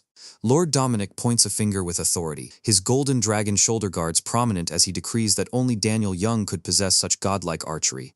On the red-carpeted floor, 2 soldiers in iron plate armor stand over the black bear and white wolf pelts, which have been moved to the floor, symbolizing the official transition of ownership. Diana looks upward with a look of pride and quiet confidence, her status as a legendary beauty evident in the refined lighting of the palace. In a wide shot of the grand hall, the advisor Mr. Richard, in his blue robes, joins them, performing a highly respectful bow before Lord Dominic and Diana. Lord Dominic is now seated on his massive, ornate wooden throne, hands resting on his knees, as he prepares to listen to Mr. Richard's report. Mr. Richard stands before the seated governor, holding out a report regarding the tribal attacks in Westfield County, while Diana sits to the left and General Nicholas stands guard on the right. Looking at the document, Mr. Richard has a faint, knowing smile, calculating how to use this crisis to their advantage. A close-up of a hand resting on a table next to a sealed beige envelope reminds the leaders of Daniel Young's potential role in the region. Lord Dominic looks at Mr. Richard with a skeptical, calculating expression, weighing the advisor's words carefully against the backdrop of fine vases. Diana and Mr. Richard are seen together in a medium shot, Diana remaining calm, while Mr. Richard strokes his goatee thoughtfully under the lattice windows. Diana speaks directly to Lord Dominic, her expression determined as she relays Daniel Young's advice on protecting the home before defending the country. In a front-on close-up, Diana looks regal and untouchable, her eyes fixed, forward with a piercing gaze against a golden screen carved with dragon patterns. Diana looks toward the governor, explaining the wisdom behind these words, while General Nicholas watches the exchange with a cold, jealous look. A reaction shot of the 3 men, Mr. Richard, General Nicholas, and Lord Dominic, reveals their utter shock and disbelief at the profound wisdom of her words. Lord Dominic is completely staggered, his mouth slightly open and his eyes wide. Diana looks equally caught in a moment of intense emotion, her mouth slightly open and her eyes wide as she defends her companion.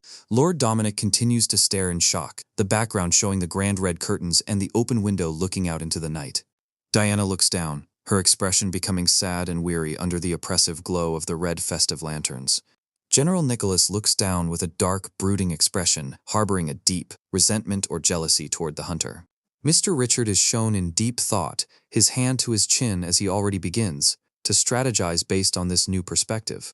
The scene transitions back to a wide shot of Stonehaven Village at night, under a starry sky. A single cart loaded with golden sacks is parked in the quiet courtyard. Daniel Young, dressed in his hunting gear, stands in the courtyard talking to Gideon, who looks up at him with a mix of respect and apprehension as he is instructed to move the items inside. A close-up of the village youth shows a look of pure joy and excitement, illuminated by a warm orange light. Daniel looks out toward the village gate in profile, his expression serious and alert, ensuring the area is secure before heading inside. Inside the bedroom, Diana is shown looking downward, her face shadowed and deeply saddened by the emotional toll of her uncle's betrayal and the impending threats. Daniel approaches, and a close-up shows their hands, one large and rough, one small and delicate, joined together, representing his promise of absolute protection. An extreme close-up of Diana's eyes shows her weeping silently, large. Under the bright glow of the full moon, Daniel Young holds Diana's trembling hands in his large, scarred palm. He looks at her weeping, tear-stained face with an intense, reassuring expression, promising her that as long as he is there, no one will ever be able to harm her. Daniel then turns to Peter, directing him to safely guide his sister-in-law back into the house. Peter nods, stepping forward to escort Diana inside while she casts one last lingering look back at Daniel. Inside the humble cottage, the door is thrown open to reveal Edgar cowering on the dirt floor in absolute terror. Bruised and bound, he desperately kowtows before the imposing figure of Lord Dominic, begging for his life and offering to work like an ox or a horse to escape punishment. Daniel Young steps into the room, standing tall and unyielding as he faces Lord Dominic, directly addressing the Oak Ridge Montgomery family representative. He calmly asserts that he has no interest in knowing the man's name, declaring only one clear truth: Diana is now his wife.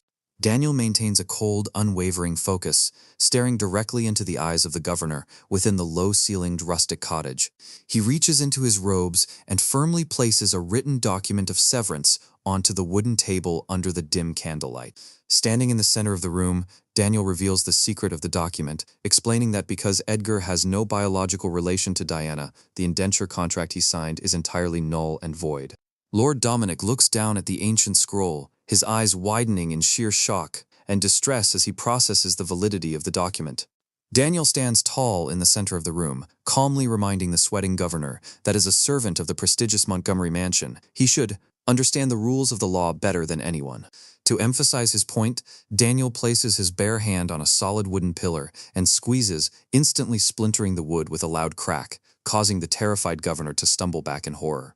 Leaning in close, Daniel fixes the man with a calm, predatory gaze, warning him that he is fully prepared to match him step for step, whether through the courts or underhanded tricks. Lord Dominic falls backward into a wooden chair, pale and completely submissive, under the weight of Daniel's overwhelming presence. Daniel extends his hand commandingly, questioning whether a distinguished noble clan like the Montgomery family would truly risk their reputation over such a reckless matter.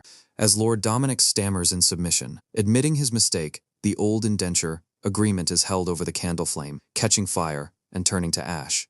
Daniel stands with his head slightly bowed, asserting his quiet dominance over the room. He knows that his knowledge of the High Minister's private summons is a secret only the highest nobility should know, a fact that terrifies the governor far more than any physical threat. Dominic looks weary and shaken, staring blankly at the burning remains of the contract that once bound Diana. Outside in the quiet night, Daniel walks the defeated governor to his carriage, his presence still casting a heavy shadow over the departing entourage. Standing in the dark courtyard, Daniel's expression remains cold and resolute, as Dominic catches sight of the legendary warhorse, Ebony Eclipse, its eyes glowing, a deep red. Inside the moving carriage, Lord Dominic sits in pensive silence alongside his assistant, deeply troubled by what has just transpired. When the assistant asks how they will account for this failure to the young master, Dominic snaps, telling him to report the truth as Daniel Young is, clearly not a man they can afford to cross. The governor's carriage hastens away into the distance, leaving the quiet village of Stonehaven peaceful once more under the starry mountain sky. Meanwhile, at the grand Oak Ridge Montgomery estate, a lively banquet is underway, featuring a beautifully veiled dancer performing in the center of the brightly lit hall. Seated at a lavish table, the arrogant young Master Julian proudly holds his bronze wine cup, inviting his guest Robert to choose any of the dancers for himself.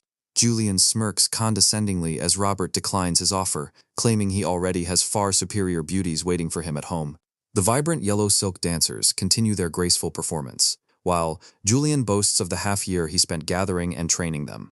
Robert laughs, raising his cup to toast Julian, but insists that Julian's dancers are merely common beauties compared to a peerless woman he has recently acquired. Julian's cruel smile falters, his curiosity turned to irritation as he demands to see this supposedly unmatched beauty. Robert smiles smugly, unrolling a fine parchment scroll to reveal a painting of the woman to the gathered noblemen. Julian holds the scroll, staring intensely at the painted image of Diana, standing under a tree, his heart instantly filling with greed and jealousy. The surrounding guests gather around, talking excitedly about the incredible beauty depicted in the painting. The detailed painting shows Diana in traditional robes, surrounded by mountains and waterfalls, emphasizing her legendary status. Julian's expression turns sharp and angry, deeply envious of the hunter, who currently protects such a rare prize. Slamming his bronze cup onto the table, Julian stands and demands to know why his men have failed to bring this woman to him. Master Miller enters the hall, bowing nervously as Julian demands an explanation for his empty-handed return. Master Miller trembles as he kneels before the young master, pleading for forgiveness. The quiet, luxurious study remains tense as the servant kowtows deeply, explaining his failure. Julian listens with growing rage as Miller explains that Daniel Young is no ordinary peasant and possesses deep knowledge of the High Chancellor's inner workings. Furious, Julian kicks the table, sending vessels clattering across the floor in a fit of temper. Julian stands defiantly before his ornate golden dragon throne, refusing to believe that a true noble descendant would ever settle in the countryside to marry a village girl. With his eyes glowing with an unnatural, fierce orange light, Julian lets his rage consume him. He orders his personal guards to accompany the servants back to Stonehaven Village to thoroughly unmask Daniel Young's true identity. Julian vows to himself that he will eventually trample Daniel under his feet and claim Diana for himself.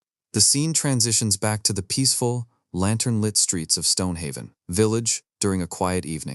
The village rests quietly under a thin crescent moon, a stark contrast to the dark schemes being plotted in the city. The next morning, the bright sun shines over the lush green hills as Daniel walks calmly down a dusty country road. Daniel greets the village youths warmly as they cross paths in the open fields. Suddenly, Toby is seen running at full speed down the dirt road, kicking up a trail of dust. Breathing heavily and crying out in panic, Toby reaches Daniel and points urgently back toward the village. Daniel's face hardens as he listens to the boy explain that an exceptionally beautiful woman has arrived at his house, demanding to see him. Recognizing the potential danger, Daniel immediately turns and walks briskly back toward the village courtyard. In the courtyard, a grand noble carriage sits parked alongside an ox cart loaded with golden sacks, drawing a crowd of curious onlookers. Diana stands in the courtyard, looking highly alarmed by the unexpected and heavily guarded arrival. Diana turns toward the source of the commotion, her eyes wide with concern as a high-ranking noblewoman steps forward. Clara, dressed in an elegant white and silver gown, looks back at Diana with deep worry. The two women stand face to face in the humble courtyard, their high-quality noble gowns presenting a striking contrast against the rustic village background. Clara gazes at Diana's legendary beauty with a mixture of soft admiration and profound sympathy. Offering a warm and reassuring smile, Clara reaches out to ease the tension between them. Clara places her hands gently over Diana's, offering a sisterly gesture of support and protection. Her warm smile quickly fades, replaced by a look of deep concern as she warns Diana of the dark forces and dangers heading their way. As Clara prepares to depart, her servants bow respectfully, guiding her back toward the waiting carriage. Clara shares one last encouraging exchange, trying to offer hope to a grateful but deeply uncertain Diana. Clara stands outside the bamboo fence, looking at Diana with genuine, sisterly warmth. She suggests that from now on, they should refer to each other as sisters and visit one another frequently. Diana lowers her gaze, her face soft and thoughtful as she hesitates. She gently responds that while it would be wonderful, they must wait for her husband to return before accepting such generous gifts. Clara's face suddenly lights up as she points past Diana's shoulder toward the dirt path leading into the courtyard, joyfully announcing Daniel's return. Daniel Young walks back into the village, looking composed and handsome in his fur-trimmed hunting leather outfit, prompting Clara to wave and call out to him happily. Diana looks down with a shy, dejected expression as Daniel approaches, her delicate jade and gold headpiece shifting in the light. Daniel stands directly before her, looking down with deep affection. Clara and Diana stand side by side in front of the rustic wooden building, Clara smiling and waving brightly, while Diana remains calm and gentle beside her. A group of male villagers stands behind the low bamboo fence, watching the interaction with curious and surprised expressions, with one waving cheerfully. Daniel stands serious and resolute in his leather tunic, flanked by Diana, who looks down shyly in her light yellow robe, and Clara, who watches him with a warm smile. Diana turns slightly, her side profile showing a hint of surprise and attentiveness as a sudden rustle draws her gaze. Daniel holds out his hands, gently gripping two small adorable tiger cubs, one gray and black and one white and black by the scruff of their necks. Daniel faces the two women while holding the cubs, explaining to Clara and Diana how he rescued them from the mountain to keep them from starving. Diana looks up at Daniel with deep affection and a soft blush, gently reaching toward his fur-trimmed collar as they share a quiet moment. Clara, Diana, and Daniel stand together, Clara talking warmly to Diana, while Daniel stands protectively by their side. Clara smiles knowingly at Diana, whose wide-eyed, blushing profile reveals her shyness in front of their guest. Diana turns away, walking toward the warm, clay-walled kitchen to check on the lunch preparations and give them space to talk. Daniel turns to Clara with a surprised, animated expression, playfully asking if her grand procession was meant to deliver betrothal gifts to him. Clara laughs heartily at his teasing, covering her mouth with her sleeve in an elegant, light-hearted gesture. Her laughter subsides, and she looks at Daniel with a pleased, warm smile, admitting that such an idea is not entirely out of the question. Daniel's expression immediately turns serious and determined under his purple headband, prompting her to speak of her true purpose.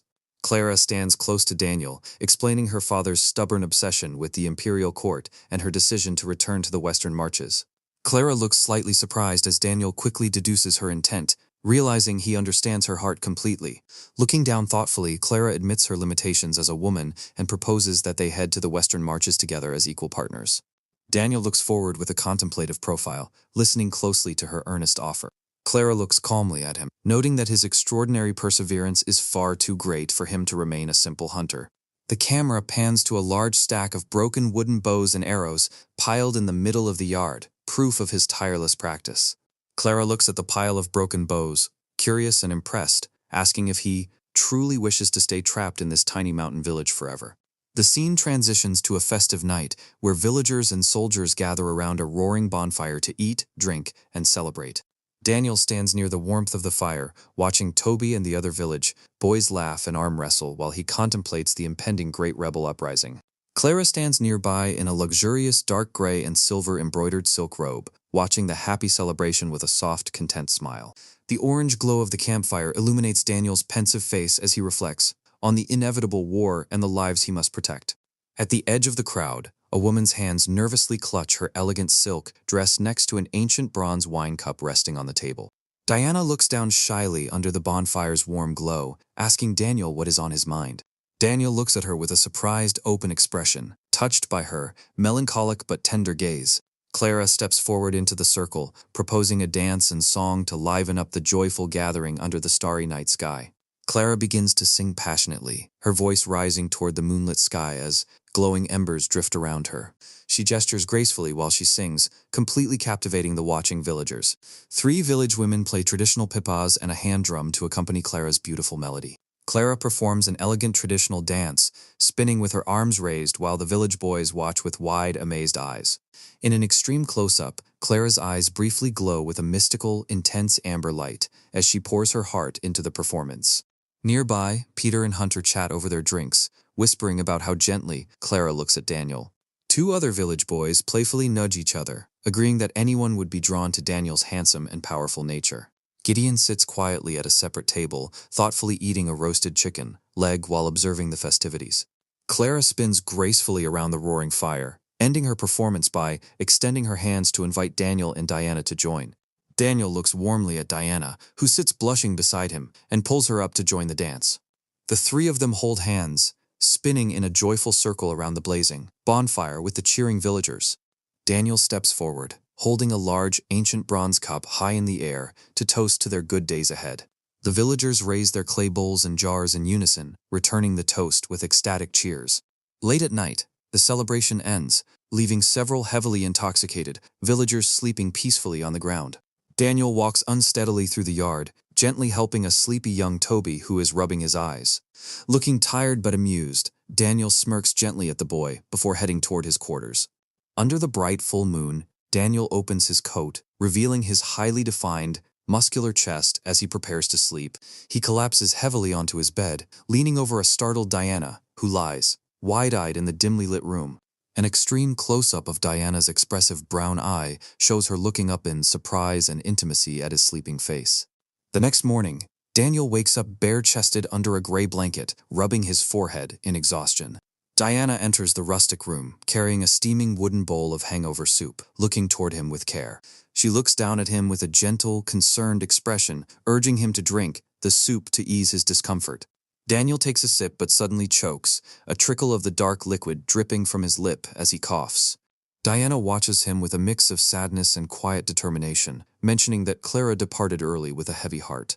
Tears stream down Diana's cheeks as she softly tells him that she knows Clara, likes him, and would not hold him back if he chose to marry her. Diana kneels beside the bed, weeping and pleading while holding his hand tightly. Daniel looks down at her with a serious, resolute expression, his defined muscles catching the morning light. They share a quiet, emotional moment together as Diana stands close to him by the edge of the bed. Diana turns her back and walks out of the room, leaving Daniel sitting in. Diana turns away and walks out of the rustic wooden room, pulling the door closed behind her as the soft morning sunlight streams through the opening. Daniel Young remains sitting on the edge of his straw mat bed, his brow furrowed, as he struggles to process his chaotic thoughts. Daniel, bare-chested and muscular, quickly stands up from his low bed, his long dark hair swinging as he looks determined and alert, his mind racing with the realization that it might have been Clara who was in his bed. Determined to find answers, Daniel stands inside the dimly lit room, hurriedly, searching through a dark wooden cabinet, his expression a mix of surprise and worry. Failing to find anything out of place, Daniel kneels on the dirt floor next to his bed, his highly defined back and shoulder muscles tensing as he reaches down to pull back the bedsheets. On the plain white woven linen cloth, a distinct fresh red bloodstain in the center catches his eye, confirming his wildest suspicions. Daniel stares downward at the blood-stained cloth, his face contorted in a mixture of shock and horror, his eyes wide and his mouth agape in absolute disbelief. Meanwhile, inside a grand, luxuriously decorated estate in Oak Ridge, General Nicholas sits at a large wooden table, eagerly tearing meat from a roasted leg of lamb and drinking from a large bronze cup. His advisor, Mr. Richard, stands, next to him holding an open scroll, speaking in a low, respectful voice. General Nicholas drinks heavily from his bronze cup, water and wine spilling down his thick gray beard and over his heavy lion head armor as he listens to his advisor. Mr. Richard looks concerned and serious as he speaks, informing his lord that Clara went to Stonehaven Village yesterday and stayed overnight at Daniel Young's house. General Nicholas's face instantly turns furious, his eyes wide with rage and his teeth gritted in a snarl as he nearly chokes on his food at the scandalous news. Mr. Richard speaks calmly but seriously to the general, explaining that the guards confirmed Clara went there yesterday afternoon and only returned early this morning. Suddenly, General Nicholas's rage softens, and he laughs mockingly, his mouth wide open as he bursts into booming, highly amused laughter. Mr. Richard stands on the left, looking calmly at General Nicholas, who sits at the wooden table musing that Clara has never been this attentive to any man before. Nicholas rests his hand on his chin, looking thoughtful and scheming as he wonders what kind of immense talent this Daniel must possess to win Clara's favor, despite being married. Mr. Richard looks forward with a calculating, sharp expression, noting that Daniel's current wife is merely a simple, rustic beauty from the countryside. General Nicholas's eyes glow with a fierce, amber-orange light of focus as he scoffs, stating that a simple country girl is no match for his family and decides they will personally visit Stonehaven Village in a few days. Outside the estate entrance gate, guarded by stone lion statues, a horse-drawn carriage pulls up under the bright, sunny sky.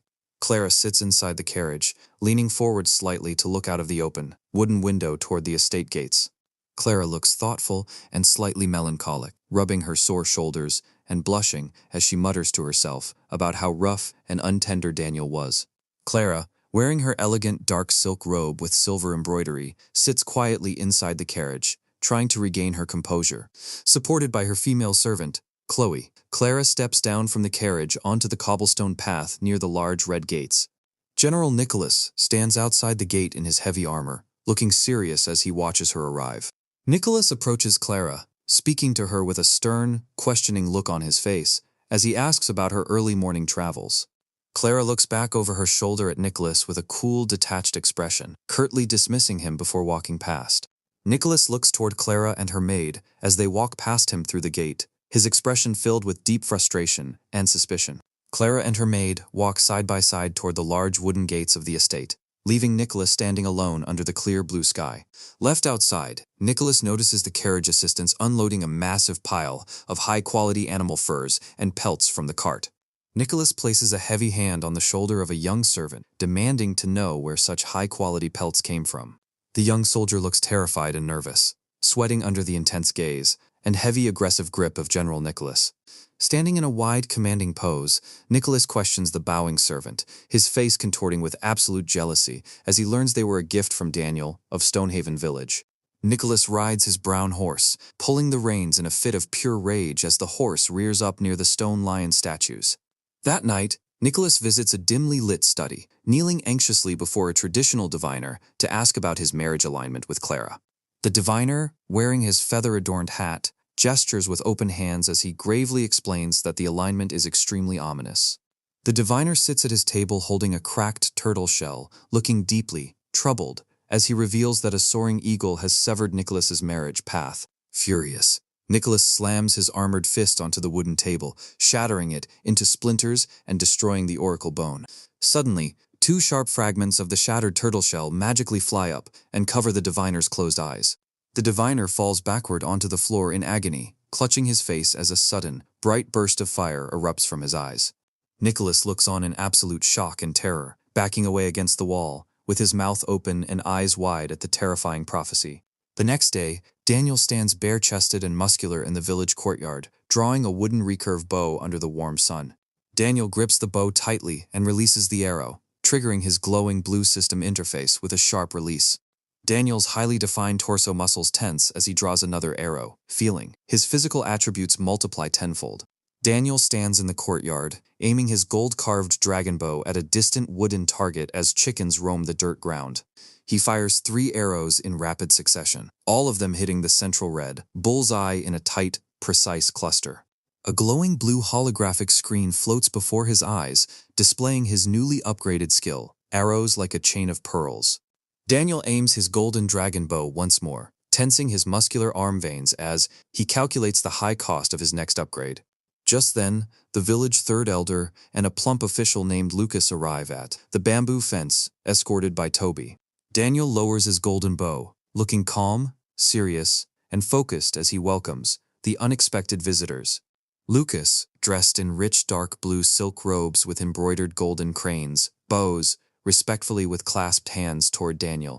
Daniel stands in profile, looking calm and slightly aloof as he listens to Lucas introduce himself. Daniel walks forward, leading Lucas and the elderly scholar into the bamboo-fenced village yard.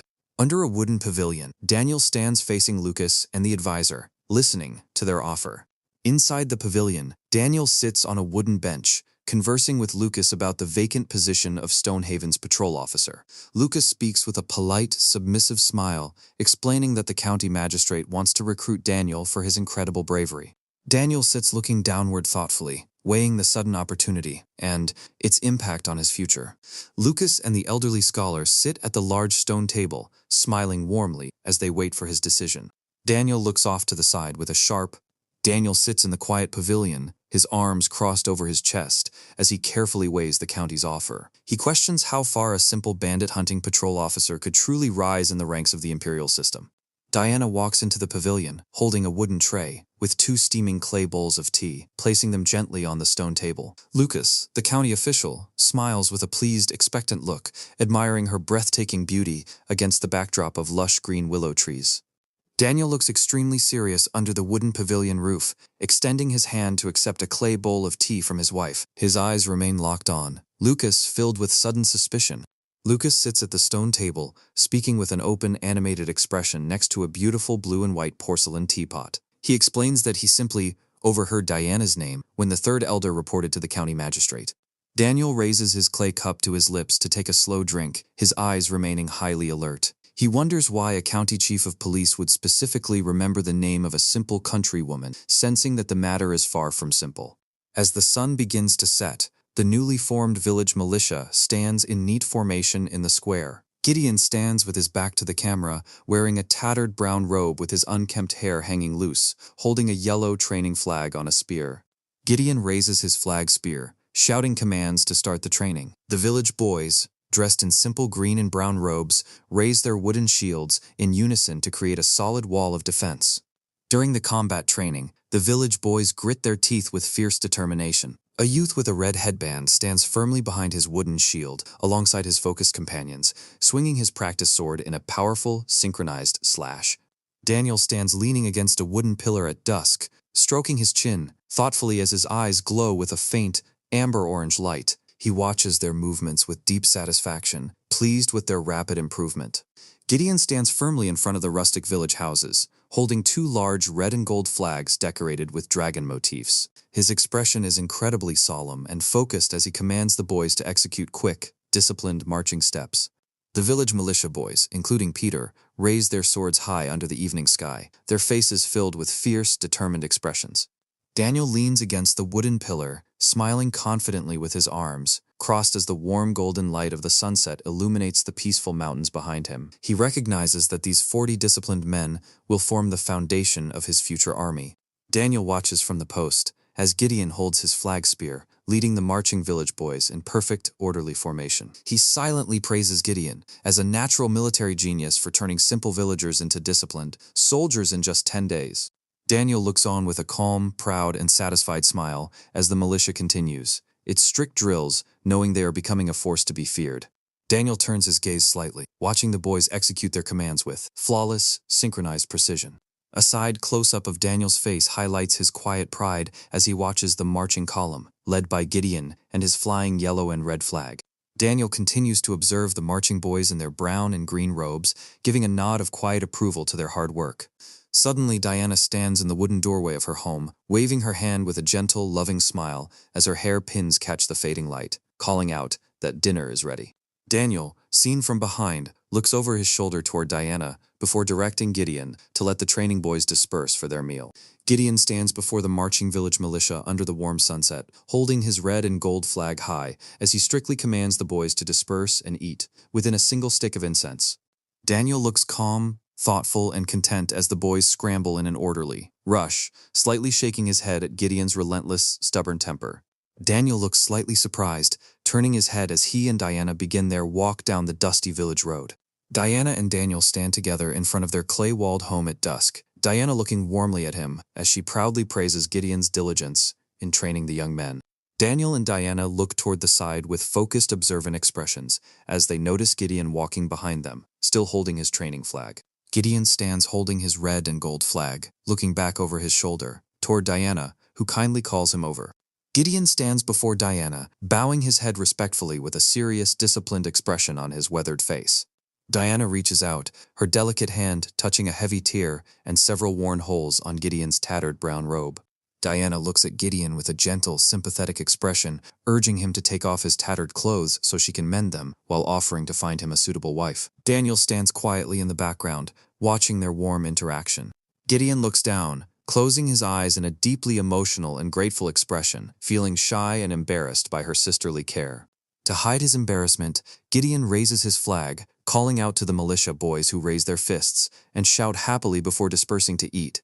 As night falls, a high-angle scenic shot shows Stonehaven Village under a bright full moon, with warm light and smoke rising from the chimneys of the thatched roof houses. Gideon walks down a quiet forest path at night, approaching a fresh grave mound decorated with a beautiful, colorful bouquet of flowers. Gideon kneels before his mother's grave under the bright full moon, holding a yellow paper contract in his hands with a sorrowful, heavy expression. A close-up of Gideon shows him looking sorrowful yet determined, tears streaming down his face as he burns the paper over a small flame, regretting that he let his mother suffer in life. Gideon gently touches the ancient characters carved into his mother's tombstone, his heart filled with grief. Gideon looks highly resolute under the moonlight, touching the tombstone as he clenches his fist, swearing to protect his master, elder sister, and this home with his very life. Inside a wooden training hall, Daniel is bare-chested and sweating, straining as he lifts a massive, heavy 500-pound gray boulder with both hands. Daniel holds the heavy boulder easily with one hand, looking surprised and pleased as his physical limits are pushed to new heights. He looks at a glowing blue holographic system interface, confirming that his Might of a Titan skill has successfully upgraded to Strength of 9 bulls. Daniel drops the massive boulder to the ground with a thunderous crash, realizing that 500-pound weights are no longer enough to train his immense strength. Later, Diana's delicate hands adjust the straps of Daniel's magnificent new red and gold dragon-themed scale armor, smoothing the fabric over his chest. Daniel, fully dressed in his majestic red and gold armor with a matching gold hairpiece, stands proudly next to the jet-black warhorse, Ebony Eclipse, while Diana looks at him with pride. Diana and Gideon stand with the village boys behind them, looking on with respect and mild sadness. Daniel instructs Gideon to bolster the village, defenses and protect their home while he is away in Oak Ridge. Gideon looks up with a deeply moved, grateful expression, promising to defend Diana and their home with absolute security. Mounted on the jet-black warhorse Ebony Eclipse, Daniel waves his hand to say goodbye to Diana and the gathered villagers. Diana stands in the center with a gentle, longing smile, flanked by Peter and the other village youth as they watch Daniel ride away. Gideon stands at the village entrance gate, looking after Daniel with a resolute, loyal expression as his master gallops toward the city. Inside a grand Chinese hall, Clara, dressed in her black and silver embroidered silk gown, stands speaking to her father, Lord Dominic, who asks if she stayed overnight at Daniel's house and offers to arrange their marriage. Clara looks serious and determined as she speaks, blushing slightly as she reminds her father that Daniel is already married. Lord Dominic looks highly amused, speaking loudly and laughing heartily as he states that a capable man having multiple wives is perfectly normal. Clara bows her head, looking serious and thoughtful, as she explains that Daniel is not the kind of man who would ever abandon his wife for power or wealth. Lord Dominic sits on his couch, scowling with a stern, authoritative yet proud expression, as he realizes Daniel is indeed a man of great principle. Clara looks shocked, her eyes wide and lips parted in surprise as her father promises to find a way to make everything work out for them. Lord Dominic looks extremely grim and resolute, his heavy eyebrows furrowed in a fierce frown as he contemplates his next move. Clara stands next to a large bronze dragon head sculpture inside the grand hall, looking worried about the potential complications her father might cause. Lord Dominic speaks in a booming, forceful manner, asserting that he will personally handle the arrangements for her future. Clara looks off to the side with a concerned, anxious expression, knowing her father's dynamic personality. Lord Dominic laughs heartily, clutching his chest with one hand, his face filled with pride and amusement at his daughter's choice. Clara looks toward the grand open doors as Mr. Richard, dressed in his blue scholar robes, enters the hall to deliver news. Mr. Richard sits inside the grand hall of the Dominic mansion. The advisor, Mr. Richard, bows respectfully with a hand and fist salute to his master, Lord Dominic, who sits comfortably in his large, ornate wooden armchair. Clara stands quietly beside them, her gaze lowered with a slightly downcast expression. Clara looks down with a sad, gentle, and resigned smile on her face, her hair beautifully decorated with silver pins reflecting the sunlight. Mr. Richard speaks seriously, his goatee neat and his focus sharp as he explains that he has returned after hearing news regarding Daniel Young. Lord Dominic's brow heavily furrows, his expression turning dark and furious as he questions why the county office would summon a village patrol officer to suppress bandits instead of requesting troops from him. Suddenly, Lord Dominic's expression softens as he laughs heartily, throwing his head back in amusement, teasing Clara that she is the one most interested in Daniel's affairs. Clara looks down with an anxious, sad, and deeply worried expression, blushing with embarrassment as she asks her father how he can make fun of her. Lord Dominic stands next to Mr. Richard, looking stern and commanding in his black and gold dragon armor, as he proudly says his daughter has no need to hide her feelings before Mr. Richard reveals the bandits are on Dragon Mountain. Lord Dominic wears a smug, triumphant grin as he converses, while Clara looks up, with a worried, questioning gaze about the significance of Dragon Mountain. Mr. Richard stands speaking to Lord Dominic, while Clara stands on the left, listening attentively to the dark history of the Dragon Mountain bandits. Lord Dominic looks grim and focused, his brow heavily furrowed as he remembers how his own attempts to clear the mountain years ago were repeatedly leaked to the bandits by Governor William. Mr. Richard looks on with a calm, reassured, and professional expression, confirming that the bandits are merely Lord William's tools to control the Eastland fur trade. Clara is on her knees, desperately holding on to Lord Dominic's armored leg, pleading with a worried and tearful expression as she realizes Daniel is walking into a deadly trap. In a sepia-toned historical flashback, Lord Dominic, riding a dark brown horse, leads a massive army of heavily armored cavalry soldiers carrying black banners with Chinese characters. Lord Dominic, in his battle-armored flashback, looks grim, powerful, and battle-hardened as he holds a long spear, recalling his empty-handed return from the mountain. Back in the present, Lord Dominic sits on his wooden couch, looking down with a grim and thoughtful expression as he considers whether Governor William is directly behind this. Lord Dominic's hands hold an old crumpled paper scroll as he listens to Mr. Richard's assessment that Daniel is too small of a figure for the governor to target directly. Clara stands beside Mr. Richard, looking at Lord Dominic with a hopeful, waiting expression, pleading that with hundreds of bandits on the mountain, Daniel's 20 men stand no chance. A close-up of Clara's delicate hand shows her clutching the fabric of her black silk robe, her jade pendant shifting as she trembles with fear for Daniel's life. Clara looks extremely worried and distressed, her mouth slightly open and her eyebrows knit in concern as she begs her father to immediately cancel the suicide mission. Lord Dominic looks deeply stern, with his hands clasped tightly together in front of his face, as he ponders how to handle his daughter's desperate request. Mr. Richard is shown from the chest up, looking thoughtful and observant as he watches Clara's deep concern for the young hunter. Clara pleads with her father, looking up with wide, anxious eyes, while he glares back with a stern, uncompromising expression, stating that a man who relies on others will never achieve greatness. An extreme close-up of Lord Dominic's face shows his intense resolve as he decides that while he won't let his future son-in-law die, this crisis is a necessary test. Mr. Richard sits calmly at the table, listening carefully to the Lord's plan. Clara looks anxious, sad, and slightly helpless as she listens to her father's refusal to directly intervene. Lord Dominic stands beside Mr. Richard, smiling broadly and looking very pleased with himself as he watches his daughter's concern. Clara has a slightly skeptical and annoyed expression, looking at her father, with her mouth open in disbelief at his light-hearted teasing. Clara stands beside her father, Lord Dominic, who smiles warmly and affectionately as he reassures her that he won't let Daniel fall. Clara stands looking at her father with a soft, pleased, and relieved expression as he promises to send protection in secret. Lord Dominic looks serious and resolute as he prepares to coordinate their hidden involvement. Lord Dominic sits on his ornate wooden couch, talking to Mr. Richard, who bows respectfully as he receives orders to have Nicholas follow Daniel in secret. Clara looks gentle, peaceful, and smiles softly, relieved that her loved one will have a guardian shadow on his dangerous journey. Outdoors during the day, a grand wooden carriage drawn by 2 black horses rolls down a stone path through a forest valley. Lord Dominic, disguised in a straw, hat and simple peasant tunic, drives the carriage while General Nicholas rides alongside. Mr. Richard looks out of the carriage window, pulling aside a blue silk curtain, with a curious, slightly embarrassed expression as he speaks to his disguised Lord.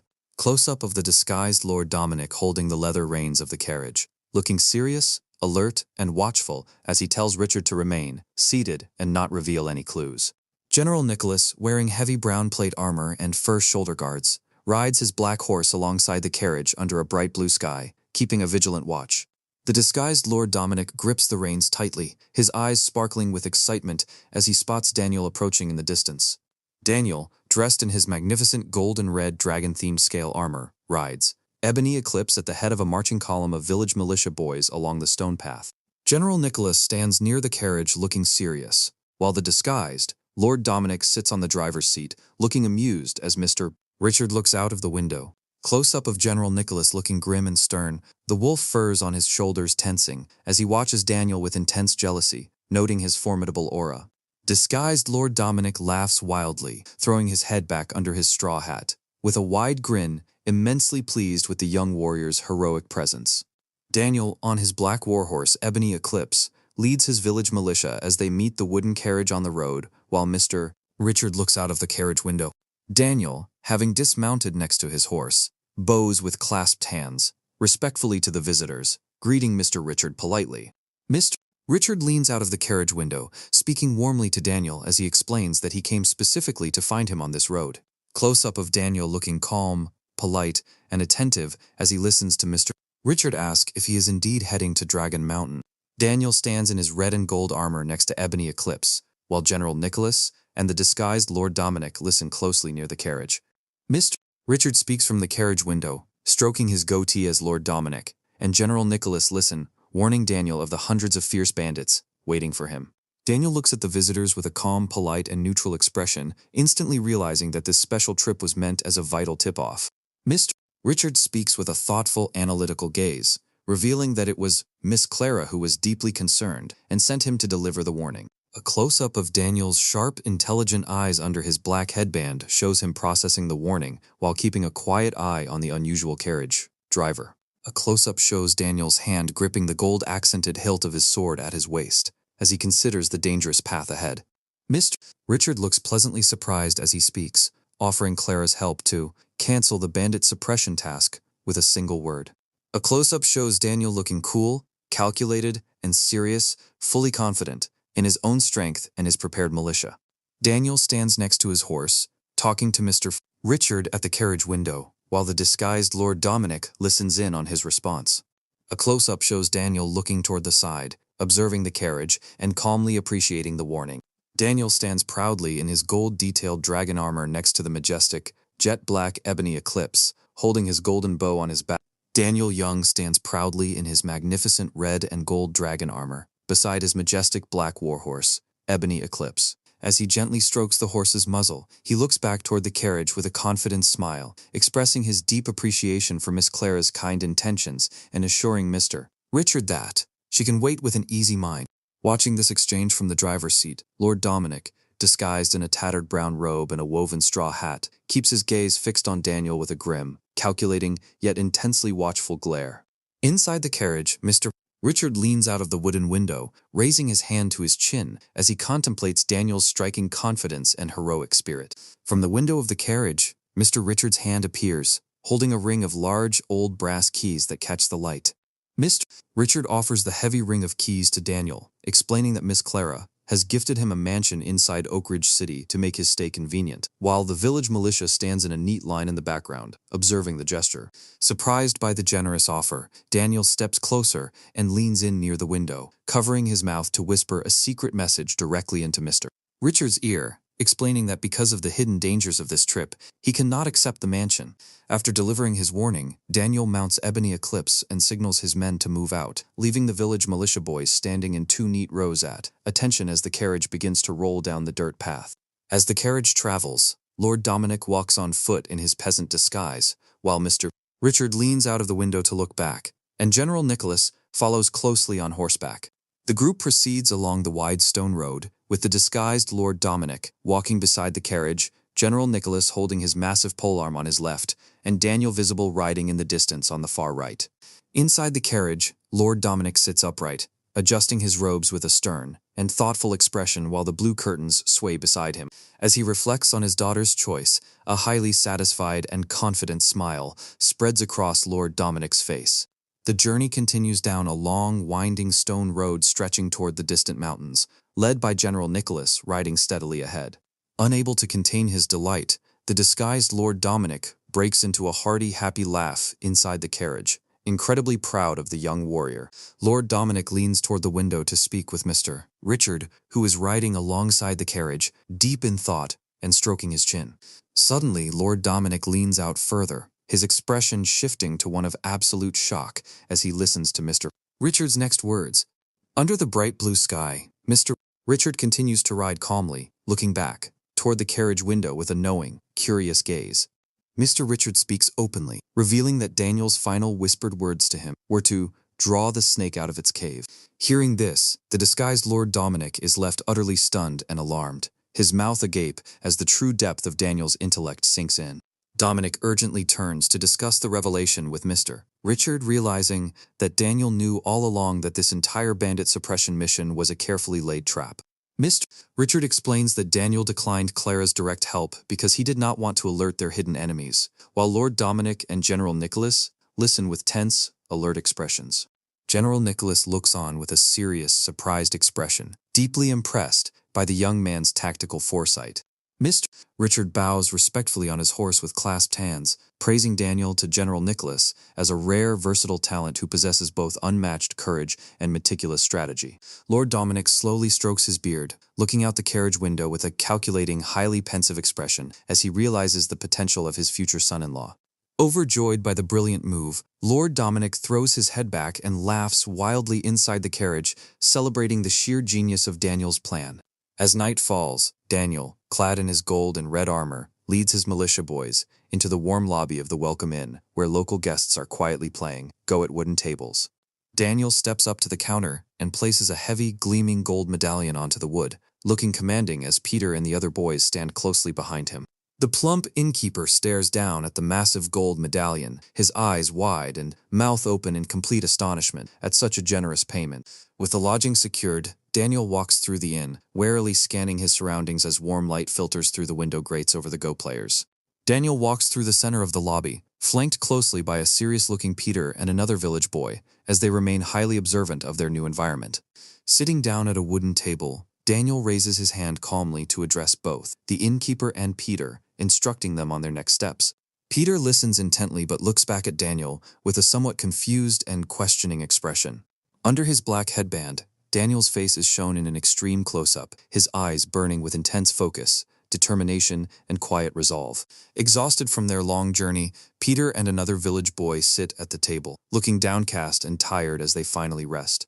Soon after, the village boys head out of the inn's lobby, their silhouettes moving toward the bright exit doors. Daniel remains behind, sitting alone at the wooden table in the quiet inn, patient and waiting for the right moment to act. With his plans set, Daniel rises and walks slowly toward the bright, open wooden exit doors of the inn. Meanwhile, inside a dimly lit military tent, the strategist Gerald, dressed in elegant dark purple robes, sits beside Lord Dominic in heavy armor and two standing generals around a map scroll. Lord Dominic looks grim and deeply focused, listening carefully to his advisors as they analyze their current position. Gerald addresses the gathering, speaking with absolute precision as candles flicker on the table, illuminating the strategic map. Looking down thoughtfully, Gerald's sharp, calculating gaze reveals his deep, analytical mind as he plots their next moves. Later, Gerald stands alone inside a quiet, dimly lit wooden room, surrounded by flickering candles as he contemplates the unfolding situation. Outside on the town street, an older driver in a straw hat sits warily on his carriage, keeping a close eye on the quiet wooden buildings. Gerald's expression suddenly shifts to one of surprise and concern as he receives word of a high-spending guest arriving in town. At dusk, Gerald arrives outside the warm-lit entrance of the Welcome Inn, staring inside to investigate the mysterious travelers. The friendly innkeeper eagerly welcomes Gerald inside, smiling warmly and gesturing politely as Gerald looks around the cozy dining area. The innkeeper speaks respectfully, detailing the generous guests who checked in earlier in the day. Gerald listens with a highly skeptical and serious expression, trying to deduce who these heavily armed newcomers could be. While the innkeeper prepares a fresh teapot behind the counter, Gerald walks slowly through the dining area, his mind working to solve the mystery. Upstairs in his private room, a bare-chested and muscular Daniel performs a rigorous sword drill, swinging his blade with lethal focus and speed. Outside the wooden door, the warm yellow silhouette of the innkeeper's face appears against the paper window pane, preparing to announce a guest. Hearing the approach, Daniel stops his movements, his glistening torso tense, and his eyes locked onto the door with absolute focus. Sensing that the time for action has arrived, Daniel Young, wearing a dark hooded cloak, stands before a collection of swords in his dimly lit room, wondering who his late-night visitor could be. He turns and opens the door to the hallway, where Peter and Toby are waiting for him with surprised and concerned expressions. Facing the two anxious boys, Daniel raises his hand to signal them to remain quiet and alert, his expression hushed and serious. Daniel instructs them to go and rest early to stay energized for their journey into the mountains tomorrow, before walking away down the dark wooden corridor, as Peter and Toby watch him leave with worried eyes. Daniel arrives at a private room within the Welcome Inn, where the strategist Gerald sits calmly at a wooden table with a teapot and cups. Daniel, in his dark hooded outfit, quietly stands next to him as Gerald looks up to greet him.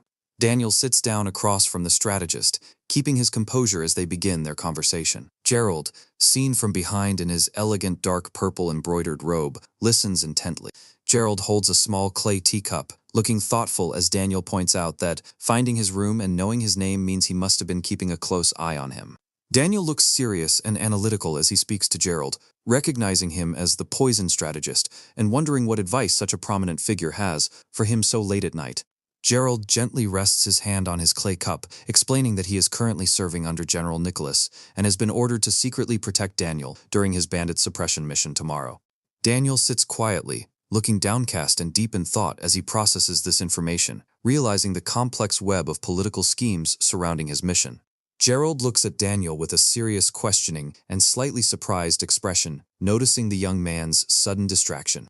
The two sit opposite each other under a warm hanging lantern, an open scroll, lying on the table between them as the starry night sky and bamboo trees are visible through the window. Gerald speaks with determination, explaining that he wants no part in General Nicholas's personal resentment against Daniel and has only come to state his position to protect himself from becoming a scapegoat. Daniel's eyes widen in sudden shock and realization as Gerald's words reveal the military politics at play. In a brief flashback, Daniel remembers the brave, scarred face of his loyal soldier, Gideon, who stands firmly on the training grounds. Daniel's mind flashes to Lord Dominic in his peasant disguise, grim and resolved, representing the grand game of power they are all playing. He then envisions the beautiful Diana, smiling softly under the serene moonlight, reminding him of what is truly at stake. An extreme close-up of Daniel's eyes shows his sudden realization of how Nicholas plans to exploit the situation and how he must seize control of the board. Mr. Richard, also present to consult, speaks urgently to Daniel, gesturing with his hand, while Daniel sits in profile, looking down thoughtfully. Daniel raises his clay cup and smiles warmly, his expression softening as he addresses Mr. Richard's concern. Daniel clasps his hands on the table, offering a polite, respectful smile as he proposes a deal to watch their enemies' movements. Mr. Richard looks skeptical but listens closely, his mouth slightly open as he weighs Daniel's unexpected confidence. Daniel remains calm, calculated, and completely resolute, knowing he must show absolute strength to secure an alliance. Mr. Richard strokes his chin thoughtfully, looking off to the side as he carefully considers Daniel's words. Relieved and deeply amused by the young man's audacity, Mr. Richard throws his head back and laughs heartily. He places his empty clay cup back down on the wooden table, the deal silently sealed. Outside the wooden window frame, the bamboo trees rustle in the dark, silent night. Mr. Richard turns his head toward the exit with a sharp, alert, and serious expression, preparing to depart into the night. Daniel sits alone by the window under the warm glow of the lantern, smiling softly as he watches Mr. Richard take his leave. Mr. Richard walks away down the dark street, his expression growing grim and resolute as he contemplates the chaos of the world. Daniel looks out of the window with a highly thoughtful expression, pondering the path ahead. Inside a modest home, the empty teacup sits on a table as a man's hands are clasped tightly in quiet reflection. Mr. Richard looks up, his expression softening with concern as he returns to his sanctuary. Inside the simple village home, a young girl opens the red wooden doors with a bright, surprised, and happy smile. Mr. Richard stands outside the doorway, looking warmly and gently at the young woman. He steps inside the humble house, immediately greeted by two cute young twin girls with matching hair buns who run to him happily. Mr. Richard looks down lovingly at the twin girls, placing his hands on their shoulders with a warm, grandfatherly smile. The young woman and the two little girls sit at a simple wooden table, happily eating a modest meal of meat and soup as Mr. Richard watches them with a gentle, pleased smile. Afterward, Mr. Richard talks seriously to the young woman in the dimly lit room, expressing his desire to protect them in this chaotic world. A bowl of clear water sits on the wooden table, reflecting the warm, flickering candlelight. Sometime later, inside a grand dining hall at night, Daniel, now dressed in an elegant teal and gold silk robe, hosts Mr. Richard at a large banquet table filled with fine dishes. Daniel holds an ancient bronze wine cup, raising it with a warm, welcoming smile to toast Mr. Richard. Looking confident and relaxed, Daniel holds his cup steady, fully in control of the grand stage. Wearing a black and red scholar hat, Mr. Richard smiles warmly and raises his bronze cup in return. Mr. Richard looks down thoughtfully at his wine cup, a gentle smile on his face, as he appreciates the young master's hospitality. Daniel looks pleased and friendly, keeping the conversation engaging and cooperative. Mr. Richard leans forward with a satisfied Master Miller, the music and dance troupe master of the Oak Ridge Montgomery family, sits inside a dimly lit, elegantly decorated room, holding a bronze drinking vessel with both hands as a cunning and obsequious smile plays on his face. He raises his vessel to toast Julian, the arrogant eldest son of the powerful Montgomery family, who sits opposite him in luxurious silk robes under the warm glow of a single burning candle, their shadows dancing against the paper screens. Outside the heavy wooden gates of the county government office, the late afternoon sun casts a warm, soft glow as Daniel Young arrives on his majestic black warhorse, Ebony Eclipse, fully clad in magnificent red and gold, dragon-themed scale armor. From his high mount, Daniel looks down calmly at Chief Lucas, the plump official, who stands on the steps with a theatrical, wide, and obsequious smile of welcome. Lucas clasps his hands in a polite bow, greeting Daniel with an excessively cheerful and flattering smile, as Peter and the other village youths look on from behind. The plump official bows deeply to Daniel, who remains seated atop his warhorse, with a calm, stoic expression, unaffected by the grand display of submission. Beneath the slightly cloudy blue sky, Daniel's face remains incredibly focused and coolly calculated as he reflects on the true nature of this trap. The following day, Daniel leads a column of government soldiers and his village, militia along a dirt path through a lush forest where golden sunbeams pierce through the dense green canopy. Heavily armored guards carrying polearms march in unison through the sunlit woods, clearing the thick undergrowth as they proceed deep into the mountains.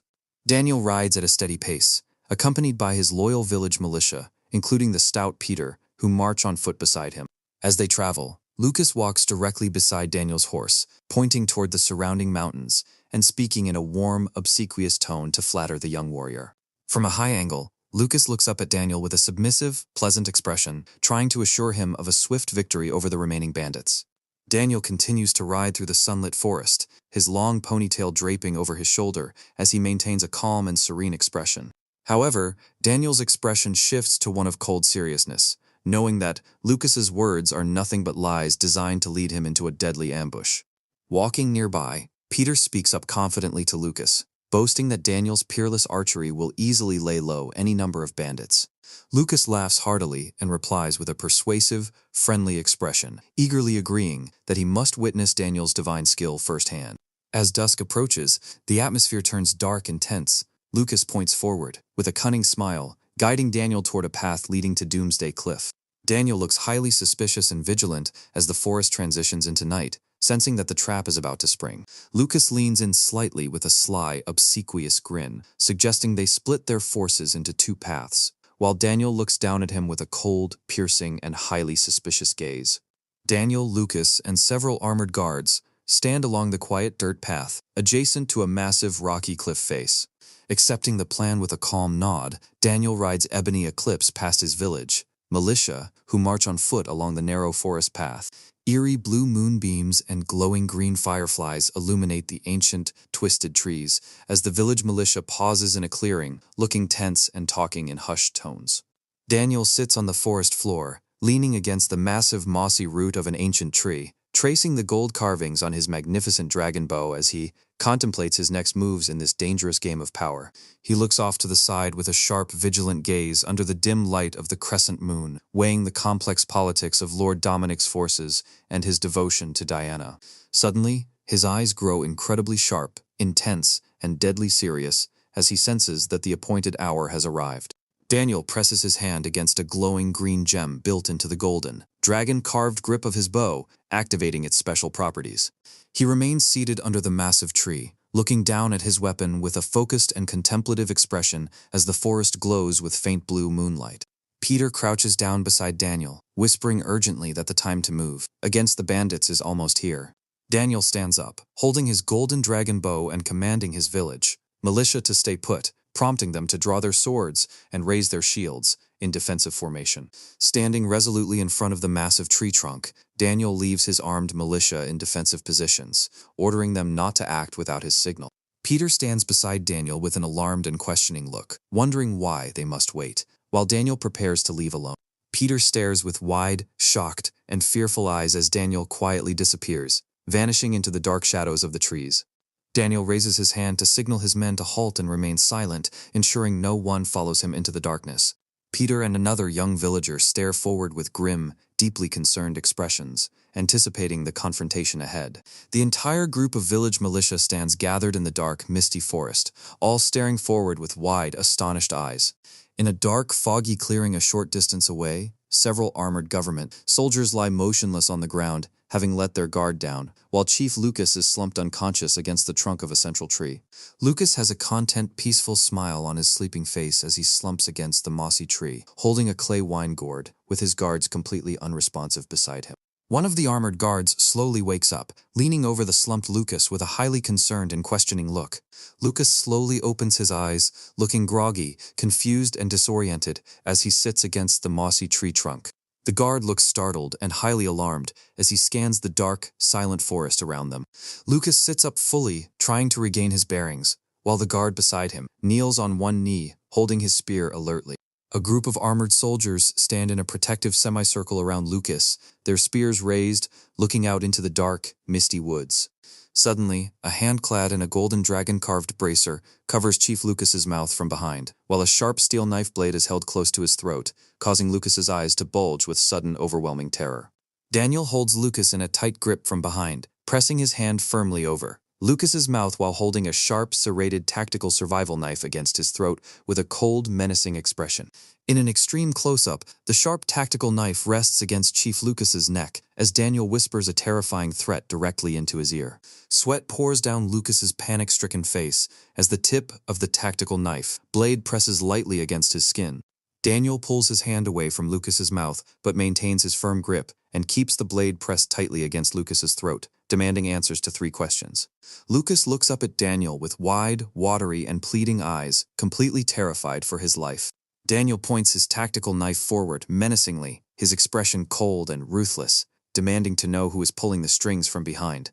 Lucas looks up at Daniel with terror, completely at his mercy as he frantically stammers that Magistrate Caldwell is the mastermind. With his mouth wide open in a silent gasp of terror, Lucas reveals that Caldwell ordered him to lure Daniel into an ambush of hundreds of bandits. Daniel looks incredibly sharp, cold, and calculated, his eyes fixed on Lucas as he asks his second question, how Lucas knew his wife's name is Diana. Tears well in Lucas's eyes as he trembles in fear, realizing that Daniel knew it was a trap from the very beginning. Showing a cold, unyielding, and ruthless expression, Daniel holds the tactical knife tighter to Lucas's throat, forcing the terrified official to confess. Under a dark, unyielding expression, Daniel Young holds a modern tactical survival knife with a serrated back edge, pressing the sharp silver blade dangerously close to the throat of Chief Lucas. He realizes that Julian, the eldest son of the powerful Montgomery family, is actively targeting Diana. In the blue-lit depths of the forest, Daniel, wearing his magnificent gold and red dragon-scale armor, holds the tactical knife directly to the throat of the plump, terrified official, demanding that he give the order to attack the stronghold immediately. Lucas shuts his eyes tightly in absolute desperation, tears squeezing from his eyes as he gasps in terror, frantically agreeing to follow Daniel's every command to spare his life.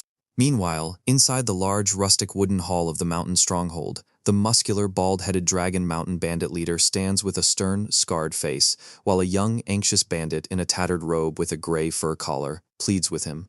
The bald bandit leader listens in profile as the young bandit and another companion watch him anxiously, waiting for their leader's final decision regarding the approaching forces. His face framed by a thick, dark beard, the bald bandit leader speaks, authoritatively, his brow furrowed in irritation as he warns his men about the dangers of targeting a high-status hostage like the lady from the Sinclair clan. The young bandit looks downward, with a sullen, submissive, and contemplative expression, silently absorbing his leader's harsh warning. The bandit leader continues to speak with dark, intense eyes, explaining that, without the local magistrate's advance warning, the Westland soldiers would have taken their heads long ago. Looking up with a serious and determined expression, the young bandit prepares himself to execute the leader's upcoming commands. In the grand wooden hall beneath several mounted bull skulls, the bandit leader sits on his pelt-draped throne, while rows of bandits watch from the walls. Standing before the throne, the young bandit talks urgently to the leader, who crosses his arms with a serious, questioning expression as they prepare their defense. Deep within the stronghold's dark, damp wooden prison cell, several captured men, in simple gray robes, stand tightly bound to wooden pillars with heavy iron chains. From another angle, the chained male prisoners stand dejectedly in the foreground, while two female captives sit in a wooden cage in the background on the straw-covered floor. Inside the cage, a young maidservant weeps bitterly, leaning against the chest of Lady Madeline, who sits gracefully in an exquisite crimson and gold silk gown, despite her ankles being bound in heavy iron chains. Lady Madeline looks forward with a sorrowful but dignified expression, reassuring her weeping maid that the bandits only want money and will not harm them. Tears stream down the pale face of the crying maidservant as she clings tightly to Lady Madeline's silk-covered arm in fear and despair. Looking downward with a quiet, melancholic expression, Lady Madeline processes their bleak situation, hoping for a swift rescue. Suddenly, Lady Madeline turns her head alertly, her golden brown eyes widening as she catches a faint, unusual noise coming from outside the prison cell. An extreme close-up of Lady Madeline's stunning brown eyes reflects the dim, cool light of the dungeon as she wonders who could possibly be approaching so quickly. Outside the massive, multi-tiered wooden stronghold of the Dragon Mountain, bandits, Daniel Young stands beside Chief Lucas, forcing the terrified official to guide him past the patrol guards. Daniel presses the serrated blade of his tactical knife directly into Chief Lucas's back, forcing him to cooperate in silence under threat of immediate death. With a swift, silent motion, Daniel slits Lucas's throat to prevent any leaks of the plot. Lucas falls flat on his back on the dirt ground, gasping for air with wide, terrified eyes. Kneeling beside the fallen Lucas under the cover of night, Daniel looks around warily, determined to protect himself and his wife from the conspiracies of Julian and Caldwell. Far from the battlefield, the handsome young nobleman Julian smirks smugly, unaware that his manipulative plot has already been completely exposed. Daniel stands outside the open wooden gates of the mountain stronghold with his golden dragon-carved bow, watching a chaotic fire break out as shadows of fighting figures appear. Inside the burning wooden hall, the bald bandit leader stands in the center, drawing his massive saber and shouting commands to his armed crew to launch a counteroffensive. The bald bandit leader points his heavy steel sword directly forward with a fierce, commanding expression, rallying his men to wipe out the government forces. Brandishing a curved scimitar, the young bandit with the gray fur collar smiles, wildly eager for blood as the leader stands behind him. The massive wooden gates of the stronghold swing open, and a horde of shouting bandits charge out into the night, clashing violently with the armored government soldiers. The government soldiers look startled and horrified, quickly realizing they have been completely overwhelmed by hundreds of savage bandits. The bald bandit leader smiles with savage triumph as his men easily break through the disorganized lines of the government forces. The terrified soldiers retreat in panic through the dim light as the formidable figure of the bald bandit leader advances relentlessly. Armed bandits charge through the mud outside the fortress gates, running past the bodies of fallen soldiers lying in puddles. From a high cliff overlooking the burning mountain valley, a small group of observers, including the strategist Gerald, stand watching the chaotic battle unfold below. Two of the armored military commanders look on with shocked and worried expressions, suggesting they charge down to save the county officials. The strategist Gerald raises his right hand, palm open, signaling his officers to wait and watch, his face expressionless and calculating. The two armored commanders look back toward Gerald, who stands staring calmly over the valley, prioritizing the safety of Daniel Young over the government soldiers. In a nearby forest clearing, Daniel Young stands in his brilliant gold and red armor, surrounded by his loyal village militia as green fireflies float around them. Peter points urgently toward the burning stronghold in the distance, noting that Lucas's men are about to be completely wiped out. Daniel holds his ornate golden bow, looking focused and determined as he prepares to execute his plan to ambush the escaping bandits. Daniel runs swiftly up a steep, rocky hill, passing several quivers packed with white-feathered arrows prepared by his men. Standing alone on the edge of a high cliff under the brilliant light of a massive full moon, Daniel looks down at the burning bandit stronghold nestled in the valley below. Silhouetted majestically against the giant, glowing full moon on a rocky peak, Daniel commands Peter and Hunter to lead their men in defensive positions as they watch him in absolute awe. Daniel crouches on the cliffside, pulling several white-feathered arrows from a quiver, while his village militia stands in a tight defensive wall with their round metal shields raised. Daniel stands against the backdrop of the massive full moon, drawing his golden dragon bow with 3 arrows loaded onto the string simultaneously. An array of arrows flies through the night sky, raining down from the high cliffs with deadly speed and accuracy. In the middle of the chaotic battleground, a bandit in a red tunic raises his sword high with a fierce war cry, preparing to strike. A defeated government soldier in iron armor kneels on the ground, shielding his head in surrender, as several armed bandits mockingly raise their swords to finish him. A close-up of a terrified government soldier's face shows his eyes wide with fear as he senses impending doom. Suddenly, another armored soldier looks up in sheer horror as the volley of arrows fired by Daniel Young. An armored government soldier, wearing a steel helmet adorned with a bright red tassel, stands under the radiant light of a full moon, scanning his surroundings, alertly, unaware of the impending danger in the dark night. Suddenly, the soldier's eyes bulge with sudden shock and absolute horror as a fresh splash of dark red blood stains his right cheek, a silent warning that an ally right beside him has just been struck down. From the adjacent cliff, Daniel Young stands majestically on a rocky ledge, drawing his glowing golden dragon-carved bow under the massive, bright full moon to unleash a rain of arrows into the misty mountain valley.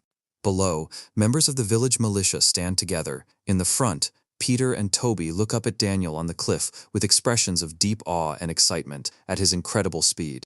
Confident and smiling, Toby steps forward with his simple wooden bow, aiming an arrow upwards under the watchful eyes of Peter and the other eager village youths. Under the full moon, Daniel remains intensely focused, his handsome face serious and calm as he prepares to release another precise, rapid-fire shot. Over his shoulder, Daniel aims directly at the stronghold below, knowing that his arrows are ruthlessly picking off the bandits like lambs led to the slaughter. Inside the stronghold, the bald-headed bandit leader points his muscular arm up toward the high cliff, shouting to his men to alert them to the invisible archer's position. A group of fierce bandits brandishing steel swords charge forward aggressively, letting out desperate battle cries as they try to mount a counterattack. Mid-charge, one of the leading bandits is struck directly in the forehead by one of Daniel's precise arrows, blood spraying through the air as the force of the impact throws his head back. Panic spreads through the camp as the remaining bandits begin to retreat, unaware that high above them on a suspended wooden bridge, a dark figure quietly watches their chaotic flight. Leaping gracefully off the high cliff, Daniel Young dives down toward the valley, below under the massive full moon, his golden bow firmly in hand. Landing safely, Daniel stands with his back to the camera, his golden bow slung over his shoulder, as Peter and the rest of the village militia wait by a rocky wall for his next command. The village militia stand in a disciplined line under the starry night sky, each member carrying a heavy bundle of dry wood and kindling, ready to execute Daniel's strategy. Running in unison, the militia members carry their heavy bundles of dry wood toward the gates of the mountain stronghold to trap the bandits inside. The village youths pile the dry wood against the massive wooden doors of the stronghold, setting it ablaze as chaotic fires begin to consume the camp. Terrified and defeated, 3 young wounded bandit recruits with bruised, blood-splattered faces sit slumped against a wooden fence as the stronghold falls. High on the cliffside, Gerald and his heavily armored commanders, including the scarred General Nicholas, look down at the burning stronghold in utter disbelief. One shocked commander stands with wide eyes and his mouth slightly open, utterly astonished by Daniel Young's overwhelming tactical victory, while Gerald watches, calmly. Gerald looks downward with a deeply analytical and slightly grim expression, realizing the immense and terrifying power that Daniel Young possesses. From behind the commanders, the glowing, translucent silhouette of an archer appears majestically on an adjacent peak, a phantom-like representation of Daniel's legendary presence. The young armored commander stands completely pale and frozen in absolute shock, staring at the incredible display. Filled with worry and disbelief, the young commander turns to speak to Nicholas, whose bronze lion-head shoulder guard gleams in the night. General Nicholas's heavily scarred face twists with jealousy and hostility, his eyes narrowing as he realizes Daniel has completely outshone them in battle. Nicholas and the other commander exchange serious, tense looks, deeply shaken by the display of military brilliance they have just witnessed. Gerald stands quietly beside a massive mossy boulder, looking off into the distance with a calculated demeanor, analyzing the immense political shift this victory will bring. Gerald's eyes are filled with a sharp, calculating intelligence, his neat goatee framing a face deep in contemplation.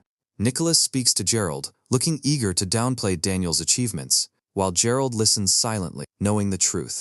Back at the stronghold, Daniel stands in his magnificent red and gold armor, holding his golden bow as he watches the flames consume the bandit camp.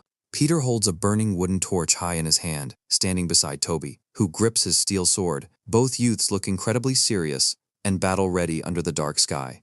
A hand lowers a burning torch to ignite the massive pile of dry branches stacked against the wooden gates of the fortress. A massive, raging bonfire erupts in front of the stronghold gates, while the village youths stand before the towering flames, blocking any chance of escape. The bald bandit leader stands amidst the thick smoke and glowing embers of his burning camp, his face grim and filled with savage determination.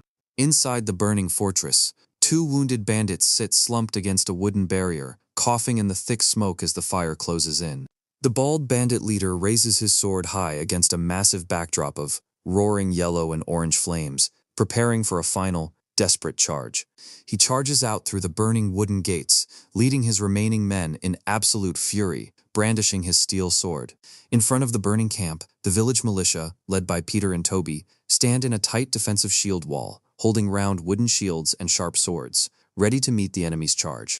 A burning wooden watchtower inside the stronghold licks the night sky with flames as the final battle rages.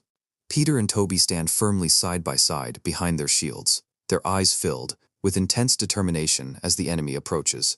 Daniel stands calmly in the center of his defensive line, flanked by Peter and another militia member holding heavy shields, looking forward with complete confidence. The clash of battle begins. The village militia use their heavy shields to block the heavy axes and swords of the charging bandits, sparks flying as steel meets wood and iron. Peter fights fiercely, gritting his teeth in a desperate struggle as he uses his shield to push back a bandit while preparing to strike. Peter swings his sword with great force, slashing a bandit across the chest as dark red blood splatters, while Toby watches his allies back with a grim expression. From inside a wooden gateway, Daniel Young draws his golden dragon bow, aiming his arrows with lethal precision to support his militia in the chaotic melee. On the high cliff, Gerald, Nicholas, and the other commander look down at the battlefield, their faces frozen in absolute shock at the tactical coordination of Daniel's militia.